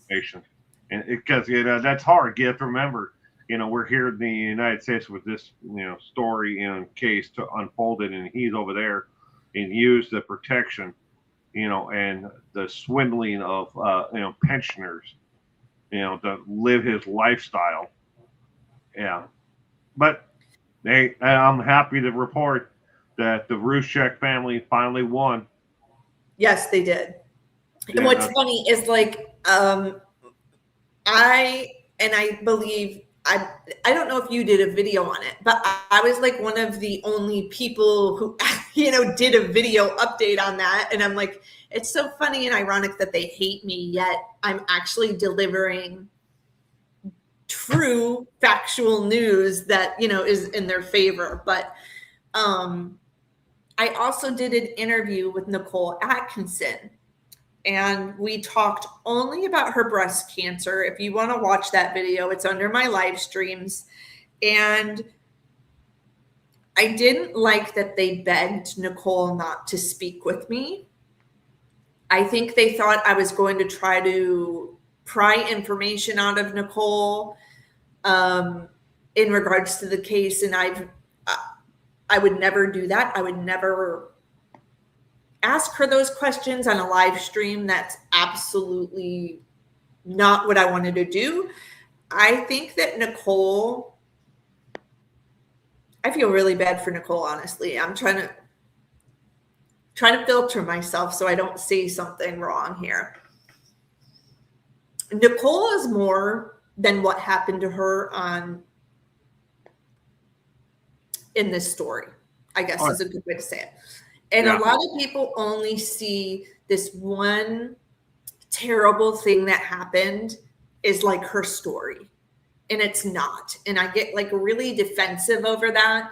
So I didn't like that they didn't want her to speak out, because I feel Nicole has a lot of things she could speak out about, and kind of asking her not to do an interview with me rubbed me the wrong way. I have no ill will towards the family or anything, but I just didn't like that. I also don't know. Maybe there's something they heard about me that I don't know. I don't know. But yeah, I do follow Sandy's. You both have a shared life experience that because you both could have talked about. Just like I could have done the same thing. Maybe, hopefully, sweetheart. My wife will come on and do one of these, and the two of you guys can, definitely talk about that shared life experience. Because our lives, they're not mingled like this, but we have so many life experiences, just like Nicole. It's same thing. But I saw Kmark, just commented about Aussie Dave, and I want to just point out that there were a lot of people like Bullhorn Betty, Aussie Dave, that were chasing not the clout, but they were chasing the dollars. And I know these people, both of them, and I'm only bringing them up because I know them personally. They're not as awful as a lot of people want us to believe that they are. They were just chasing, and they may have looked like, they may have come across as believing in it, and everything else, but they're not. All right, not so much for Aussie Dave, but for Bullhorn Betty, not so much. They're not as awful as everybody wants them to be. That's their stick, I guess. Yeah, I get it. Honestly, you guys, you have to be in your face. I've also collaborated with Dave one time, but the backlash I got was before collaborating with Dave.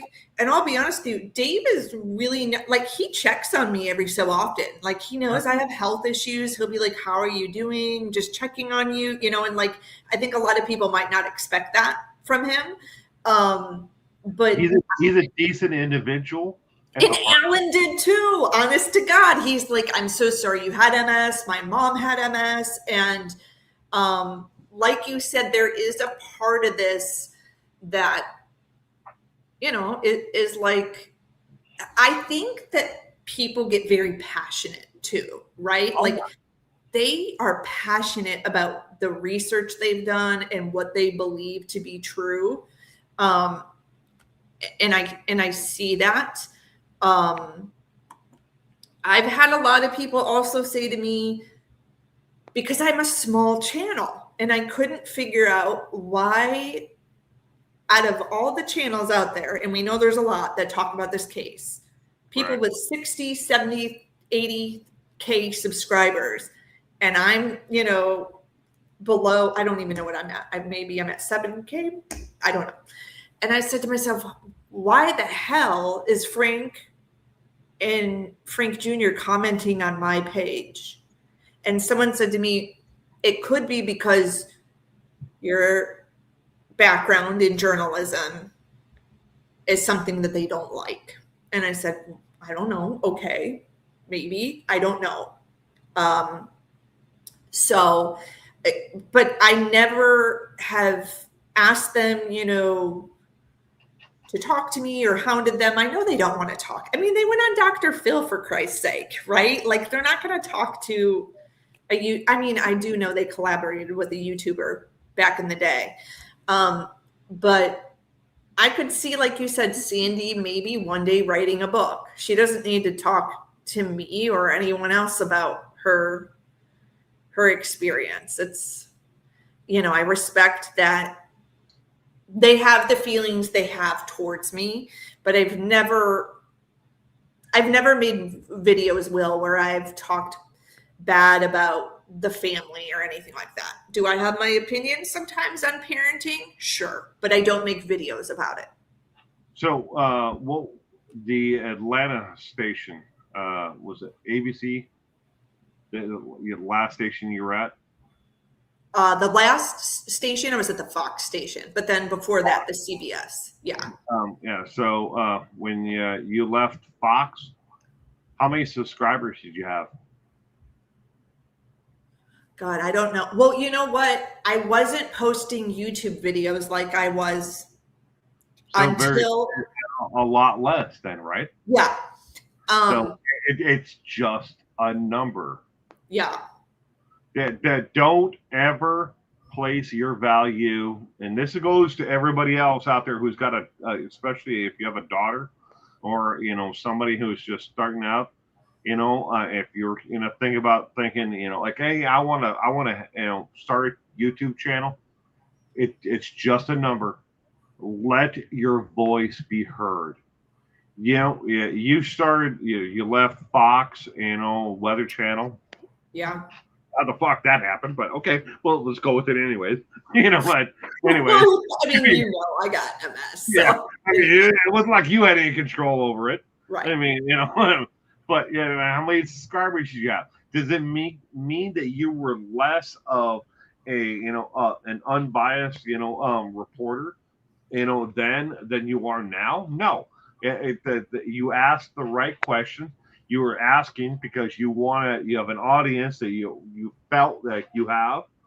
Now, I don't think that the Rouge Checks ever looked at you as an enemy, and I think that a lot of that was the timing was going on with Armchair Detective and all the other outwardly things that are coming in on them. I think if they look back on it now, like you just said, they would look at it and go, you're more of an advocate, or if for the story, but you're a journalist. You're asking the question. I've run into that my entire, career, on YouTube, just like you are going to, you're doing it right now. Yeah. It's like we ask the questions because we have an audience for the answers, right? And that's why we're here doing this tonight. Right. And we have people who still 8 years later think that another person possibly got away with murder. That's serious shit. I know. Right? That's serious shit. If there's people, and I'm telling you, I do have some subscribers from Frederick who do think that there is a woman walking the streets right now that got away with murdering 4 people. Trust me. Oh man, like you mentioned briefly earlier. If there's anybody out there that never wants to cover the Christopher Watts case, it's me. I've lost more people than I'll ever gain from the Christopher Watts case. But the one thing about you, Jennifer, is we have a mindset for the truth, and we have a mutual respect as journalists, that immediately we know our journalistic integrity, and we're not going to talk about shit. And this goes before doing this, with you before then too, is we have a journalistic integrity. We don't talk about it unless we have facts. And I think that speaks a lot. And maybe in today's society, it doesn't play out that way anymore because everybody's like so busy fighting each other from each side. But and people want to be on that side or this side. Oh yeah, like this comment right here. Absolutely true. I know what gets views. I know what gets views, but it's not important to me. Otherwise, I would be churning those videos out every day. And it's the Nicole Kessinger videos. Put your green framed glasses on. Those are the ones that catch my view immediately. Those green framed glasses. I know, man. People are going to be really disappointed that I got an eye exam and now I don't have to wear it. Get the fake lenses in them then. I mean, but I'm telling you that I'm just talking about as a man and your friend is the green frame glasses and you in the car. And for some reason I see that and I'm like, oh, I got to see what Jennifer's talking about. I don't even read the title anymore. I'm like, I see the green frame glasses on, and it's like, oh, and then I see, oh, I'm going to be on a game show. I'm like, oh, I don't care if she's going to be on a game show. I really don't. In that respect, I mean, I care about it as you as a friend, as a person, right? I mean, but immediately, but you know what caught my attention, and it's not me. I'm just looking at the thumbnail and everything else. That's today's society. 60 seconds or less. You're in the green framed glasses. It's like you got to catch them, and that's all they care about. Yeah, only literally have a few seconds to. Oh yeah, I mean, think about this video. How many people have popped in, popped out, right? List out. They're not going to watch this until later on. Maybe they'll click back on it if we have a good thumbnail, or something like that. If someone invests 2 hours and 35 minutes, you are a badass. Thank you for it if you do. I still have more questions for you. Well, let me do this one real quick, and then I'll let you do one of your other. Okay. Was he going to kill Nicole Kessinger? And I think we already know why he wouldn't kill himself. He's a narcissist, right? Right. And I also wanted to throw up here, if anyone is feeling suicidal, there is a crisis number you can call 988. Please do. I don't think he would have killed Kessinger. That's just my thought. What do you think? Absolutely. You do. She's a bump. No, she was a bump in the road. No, she meant nothing to him. She may have actually had real, true emotions for him. And it's going to sound, piggish, but men immature men, even older men, younger men, whatever. I don't give a, you can't put a number on the age or whatever, but we're pigs. We're absolute fucking pigs. You know, at the core of us, we love that carnal experience. Let's put it that way. So if she would have I said, think he also loved like being chased, right? Like he thought that was probably so cool. Like this chick is chasing me. there's probably something to that. Yeah, definitely. But he wanted what he could get, and he did a lot of things with Nicole, and he told Nicole that he could not do with Shanann.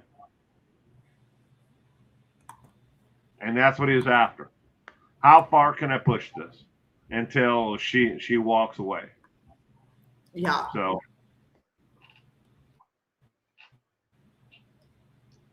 ooh. Okay, you can ask me. All right, here we go. You said you had a couple questions. Hold on. All right, we'll narrow it down to two.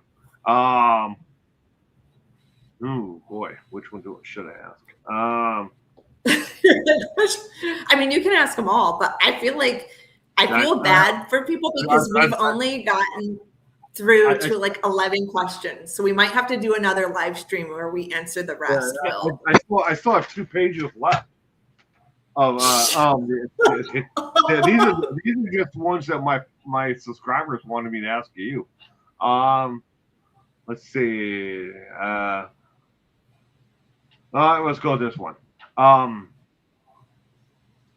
When it comes to the family dynamic, the Ruschecks and the Wattses, we know that the one family moved into the house to help them with the mortgage. Do you feel that that would have been more of a strain on the relationship between Chris and Shanann, and that would have possibly been the breaking point? Okay. You know, something interesting about these two also, we have to remember they lived with a friend before their house was built in Colorado for an entire year. And that friend and Shanann had a falling out. You know, they always say that term, like, don't do business with a friend because you're going to destroy the relationship when things go wrong.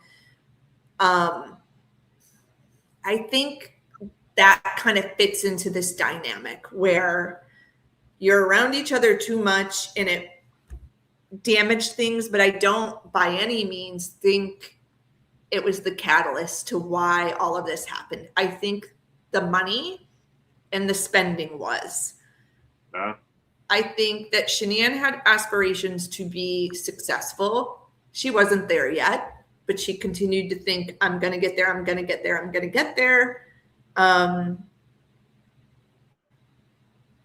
I just think that they were about to go into another bankruptcy. And I feel that Chris was really at the point where he was like, I don't even care anymore. My life's over. And he took a chance on possibly getting away with this. And then think about it too. If he got away with this, right, he could have collected life insurance money or started over or, you know, done something along. Sometimes I don't think he planned it out very smart. For someone who says they were plotting and planning this for weeks, like, and you'll have to tell me this. Do you think that that's something Sherilyn Cadle made up, or do you think he really was plotting this for weeks? Because she's the one who said that in the book. He told her he was fantasizing. Now, when you say fantasizing, that to me means maybe every day you're driving to work, you're 45 minutes out to the oil field thinking, well, I'm a really good mechanic. I could take the brakes out on her car and then they could get into an accident and die. No, that won't work. Well, we're going to North Carolina. What if they drown in the pool? like when you say he was fantasizing about it, it makes me think he was thinking of ways to do this. And then obviously the way you did it doesn't seem like you planned it at all. All right. So first off, I'll say I know Miss Cadle. So I'm not going to judge how she wrote her book. And I'm going to leave that at that part. But for the rest of it, I think that there's a possibility that he definitely, tried to kill the girls beforehand. He admitted to that. Yeah. So was there a premeditation? I think that the love affair with Nicole Kissinger, it was kind of like, here's a little fire. It was going. Mm-hmm. And it was gasoline on it. But now I do not base that in what I know from psychology and what my wife definitely would know. But that's just my own gut feeling, though. Yeah, and I think even having the Rusick family out there, if anything, it probably made their relationship stronger because they had someone to babysit the kids for free. Yeah. Right? Yep. So that they could go out and have a date night. You came home from dinner every night.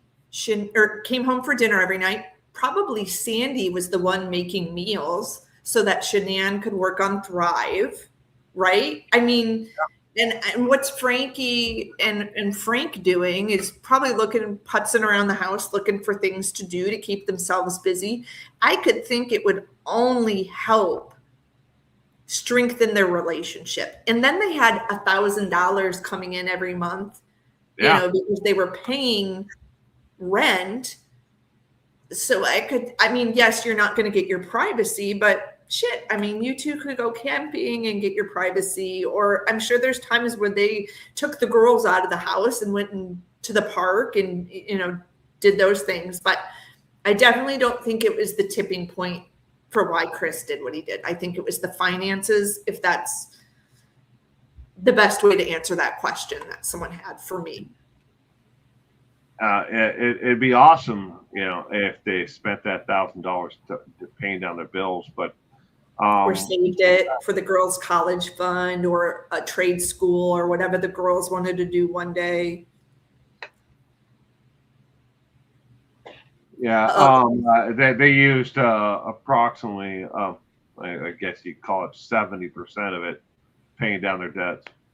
They ate out a lot, and they took short trips, and that money that they got is what actually from Sandy, and it got them into the private school because there was a hefty deposit to get them into the private school. So they used the money to pay down their debts and then avoid bankruptcy again. And then they just kept on spending again. If they had $8,000 coming in, they spent $8,500 every month, and it wasn't just one; it was both of them. But all right. So next question from my viewers to you: potential co-conspirators. The true crime community frequently debates whether Watts had assistance in planning the murders or concealing the bodies, particularly regarding the involvement of his former mistress. Do you, Jennifer, think that she somehow led him to where and how he would dispose of the bodies? No. If I'm being brutally honest. Wow, here's particularly, you're playing the video, Ken. I didn't even look up to see that. Honestly, I think Nicole Kissinger is smarter. she would come up with a better way to hide those bodies if she had something to do with it. I'm just saying, guys, like, I think we're talking about a really dark person who had trouble early on. You know, we've seen the mugshot. I don't post it because I signed a release with the sheriff's office in, I believe it was Aurora, Colorado, saying I will not distribute this photo and I don't want to get in trouble. You've probably seen the photo, but I choose not to post it or do videos about it because I signed my name and I take that really seriously. But we're talking about a woman who was getting in trouble in her adolescence and continues to have these relationships that are not the best, you know, like with single men. So I just do get a dark vibe from her, almost like no empathy. A great example I like to compare. If people follow the Wade Wilson case, do you remember, did you follow that case, Will? Oh, yeah. Okay. I didn't cover it, but I followed it. But you followed it. Okay. So yeah. Mila was Wade's main squeeze, like his girlfriend, you know, he had a ton of them, but that was his main girl. When she found out Wade killed someone, she lost her shit and she was just bawling because she felt terrible that she knew a human being that could do that to someone else. We don't see any emotion from Nicole Kessinger. I mean, I feel like she tried, you know, vocally to be like, those girls were so little and she's pregnant. But we don't see any real tears or like emotion. And that rubbed me the wrong way. So I get the vibe. She's into kind of, I don't know, darker stuff, maybe. Not saying she's into witchcraft or anything, but I just think that if she was involved in this, we would never know where those bodies were. That's what I'm just going to say. She's a lot smarter than Chris. She would know what to do to make sure that no one ever finds out where they are and what happened. I agree. I think she probably, you know, if she was more involved. Leave Jim alone. No, just leave Jim alone. But no, leave Jim alone. Just leave him alone. No. Yeah. Leave Jim alone. All right. So last question, and then we can wrap it up after this. We've been going for a while. Yeah, because we're almost going on 3 hours. And so, Will, you're going to have to agree to do another live stream because we only got to question 11. Jennifer, Okay. we've got, besides this, we've got a lot more, cases we can cover. And we definitely have to. Do you think just what you know, was it more of a crime of passion or premeditated on Christopher Watts' part? That's a hard one. You know why it's hard? Because you talk a lot about the adrenaline. Remember how you were talking about it takes, like you said, when you have to lift a car off of someone when the jack falls down, it's like there was this adrenaline I feel like he had. So I think that Chris said some words or did things to provoke Shanann, to kind of stir up a fight, to amp himself up to do what he did, if that makes sense. So it's like he created a heat or a passion, like he premeditated to get her worked up so that he could build himself up to get the courage to do what he was going to do to her. But then there's also some people who think he did everything while she was asleep because she didn't fight back. So raise your hand if she was asleep. Yeah. So it's hard. It's like, I feel like if she was awake, he would have to do something to get her pissed off, to get himself amped up to do what he did. But I also think he's a coward, and he probably did do it while she was sleeping.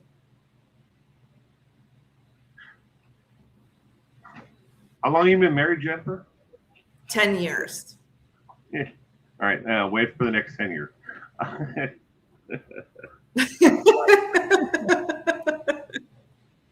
I've been married. Oh, that's another thing. I've been married 35 years now, and sometimes it feels like if I blink the wrong way, it like the conversation goes fucking awkward. But we don't fight, and I haven't killed her or anything. So here at the end, I'm going to give you my view. I have no facts to back this at all, and how this all happened. Shanann came home from the airport. Nicole dropped her off. Atkins dropped her off. Hate that I have to say Atkins. It wasn't Kessinger. But it's anyway. Actually Atkinson, but I didn't want to correct you. It's okay though. Nicole dropped her off. She came in. We have the video of her coming in, and everything else. So the amount of conversation was beforehand from the car inside, but she came inside. She left her suitcase, I think, at the bottom of the stairs. She went inside, and just like any other trip that she had taken away from the family, the kids were asleep. I think Chris was asleep. And now again, you think he actually fell asleep that night? No. Okay, because I was gonna say, like, the anxiety of, like, I get excited before I go on a road trip. Like, I can't sleep. I'm so excited. So I picture him to be like sitting there waiting for her to walk in the door.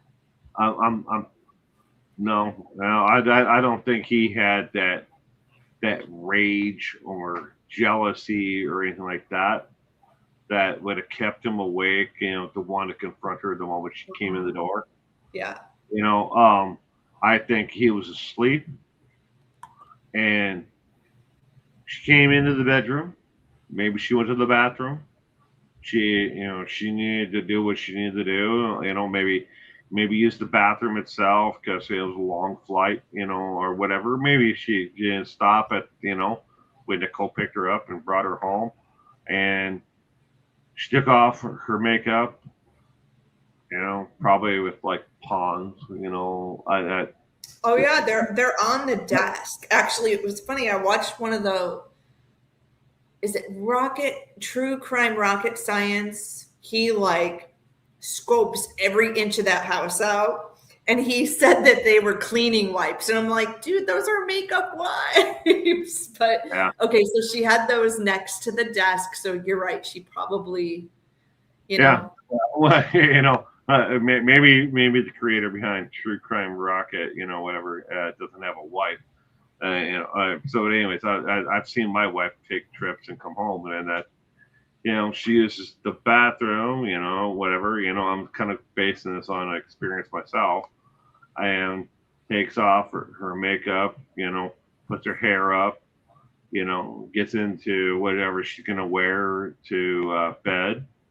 And to my wife, it's, a nightgown, like,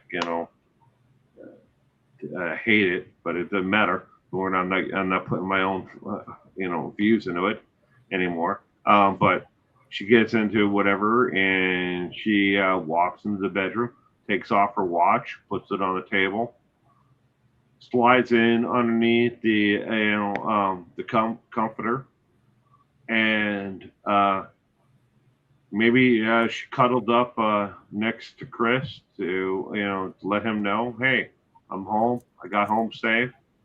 And that's it. Chris wakes up. In his mind, He already thought about it. He's already tried to kill the girls once, and he knows that he can't afford the child support and an apartment on his salary and alimony or anything else. He's got to do it, and I think he just rolled over. He is facing the opposite direction on his side. This is my own mental reconstruction. I have no facts to this. He's facing the other direction, and he rolls over and he looks at her, and that's it. And he pushes the comforter off of himself, and he jumps up on top of her while she's under the comforter. She can't fight back. Mm-hmm. He's got the blankets, the comforter and everything else, and he pins her down from the top of the hips and her arms, and he strangles her. What was he thinking? I don't think anything at all. I don't think he was thinking anything except for he needed to end this. He had to end this. It couldn't be divorce. He couldn't afford divorce. He couldn't afford child support, alimony, nothing, the house, the bills that he just racked up, a couple months prior with a quad runner in the trailer. He'd probably be looking at, at the fact that he used the vehicle again for the umpteenth time, for personal use. It's going to come back on him. All of this is playing through his fucking head. And he kills her. He strangles her to death. And he's like, oh shit. How am I going to explain this? What am I going to do? And that's his number one thought, is getting rid of her. And I think Bella woke up, or maybe it was Celeste who, made noise. And he's like, fuck. Now what? Now. Yeah. And now what do I do? I mean, and then his mind just shut off, and he didn't think. I mean, he did think, but he didn't think he was thinking, and he killed the two girls. Now, Twice for the second. Yeah. I have no proof to what I just said, but I don't base it on personal experience. I base it on knowledge of the multitudes of family annihilators that I've read about and I've studied over the years. And I think that is how it played out. And I would love to think that Shanann was asleep and she never had a look at his face at all, because it had to be the darkest, deepest fucking void that she saw as she slipped from fucking this world, just like the girls. Yeah. No, yeah. I mean,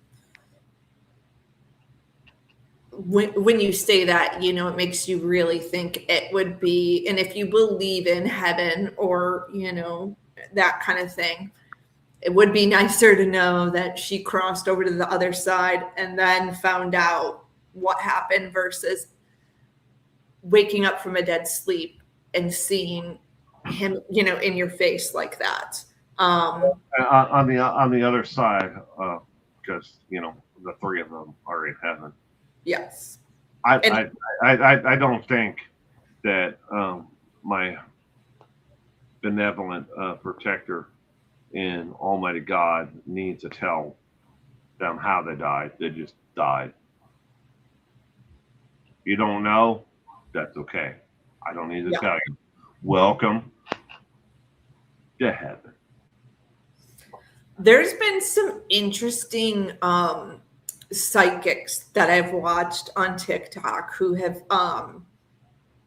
said to have connected with Shanann. And there was one that said something really interesting. And I was like, it honestly kind of sounds like it would be Shanann. And someone asked if she had, and like I'm saying, you guys, this is entertainment purposes only. I know there's people who are like, mediums aren't real. I get that. but the person asked, is Shanann angry at Nicole Kessinger? Does she think she had something to do with it? And the spirit of Shanann told this psychic, no, she didn't have anything to do with it. And she just wanted love too. And I forgive her. And I was like, wow, like if that's real, it sounds kind of like something she would be a forgiving person. But yeah, like it's one of those things we don't have a scientific explanation to say to you, yes, they're in heaven. We also have that Dr. Phil interview where Sandy said she's had visitations from them, which I love hearing that. I loved to see the smile on her face when she talked about it. I'm sure even like today is a really hard day for the family, with it being Cece's birthday, and she would have been 11.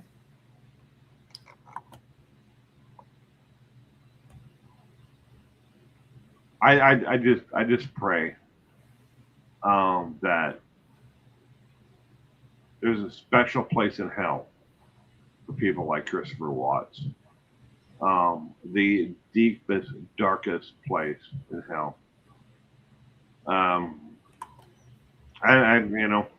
can't fit a torture in hell that is fitting for him, other than entire damnation of fire, and then reliving each and every second of what he did.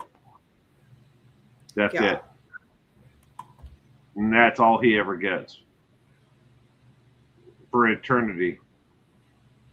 And to all those people out there who may have watched tonight's stream with us and have questions that we didn't get to. And I know that there have been several. And thank you to every one of you for being here tonight with us. But we definitely have a part 2 we have to do, because yes. I still have 1, 2, 3, 4, 5, 6, 7. I got 9 more for Jennifer. Oh my God! And like I said, we only got to question 11 in the ones that we made up. So we wait, 22, 25, something like that. Yeah, we only got half of them. So we're definitely gonna have to do another part 2. So yeah, you guys let us know. I mean, Fridays were good for me. So subscribe to Deadline Crime. And subscribe to Will if you don't already. Subscribe to Deadline Crime. She puts out a lot of great videos and shorts. She'll eventually wear those green framed glasses again. Yeah, I will. I definitely will. Well, I want to thank you so much for collaborating. I feel like I've poked and begged you to do this, and because I knew it was going to be good conversation. And I love that you've had a lot of the same, not just like career experiences, but like personal life experiences too. Our kids are similar, and I went through breast cancer. His wife went through. I mean, I'm always hitting Will up, asking him questions. He's been very helpful too in growing my channel when I have questions about things. So send us an email if you have questions that didn't get answered. You can email Will, or you can email me, or you can even put them in the comment section of this video and it goes live. Yeah, should be live right now. Yeah, it should. It should be. All right, guys, thank you so much. And once again, I'm gonna throw up those donations. If you feel like you were touched by the story of this case, please, even like Will said, donate $1, anything to these organizations. Lupus Foundation meant a lot to Shanann. And happy heavenly birthday to Cece. Good night, guys. Good night, everyone.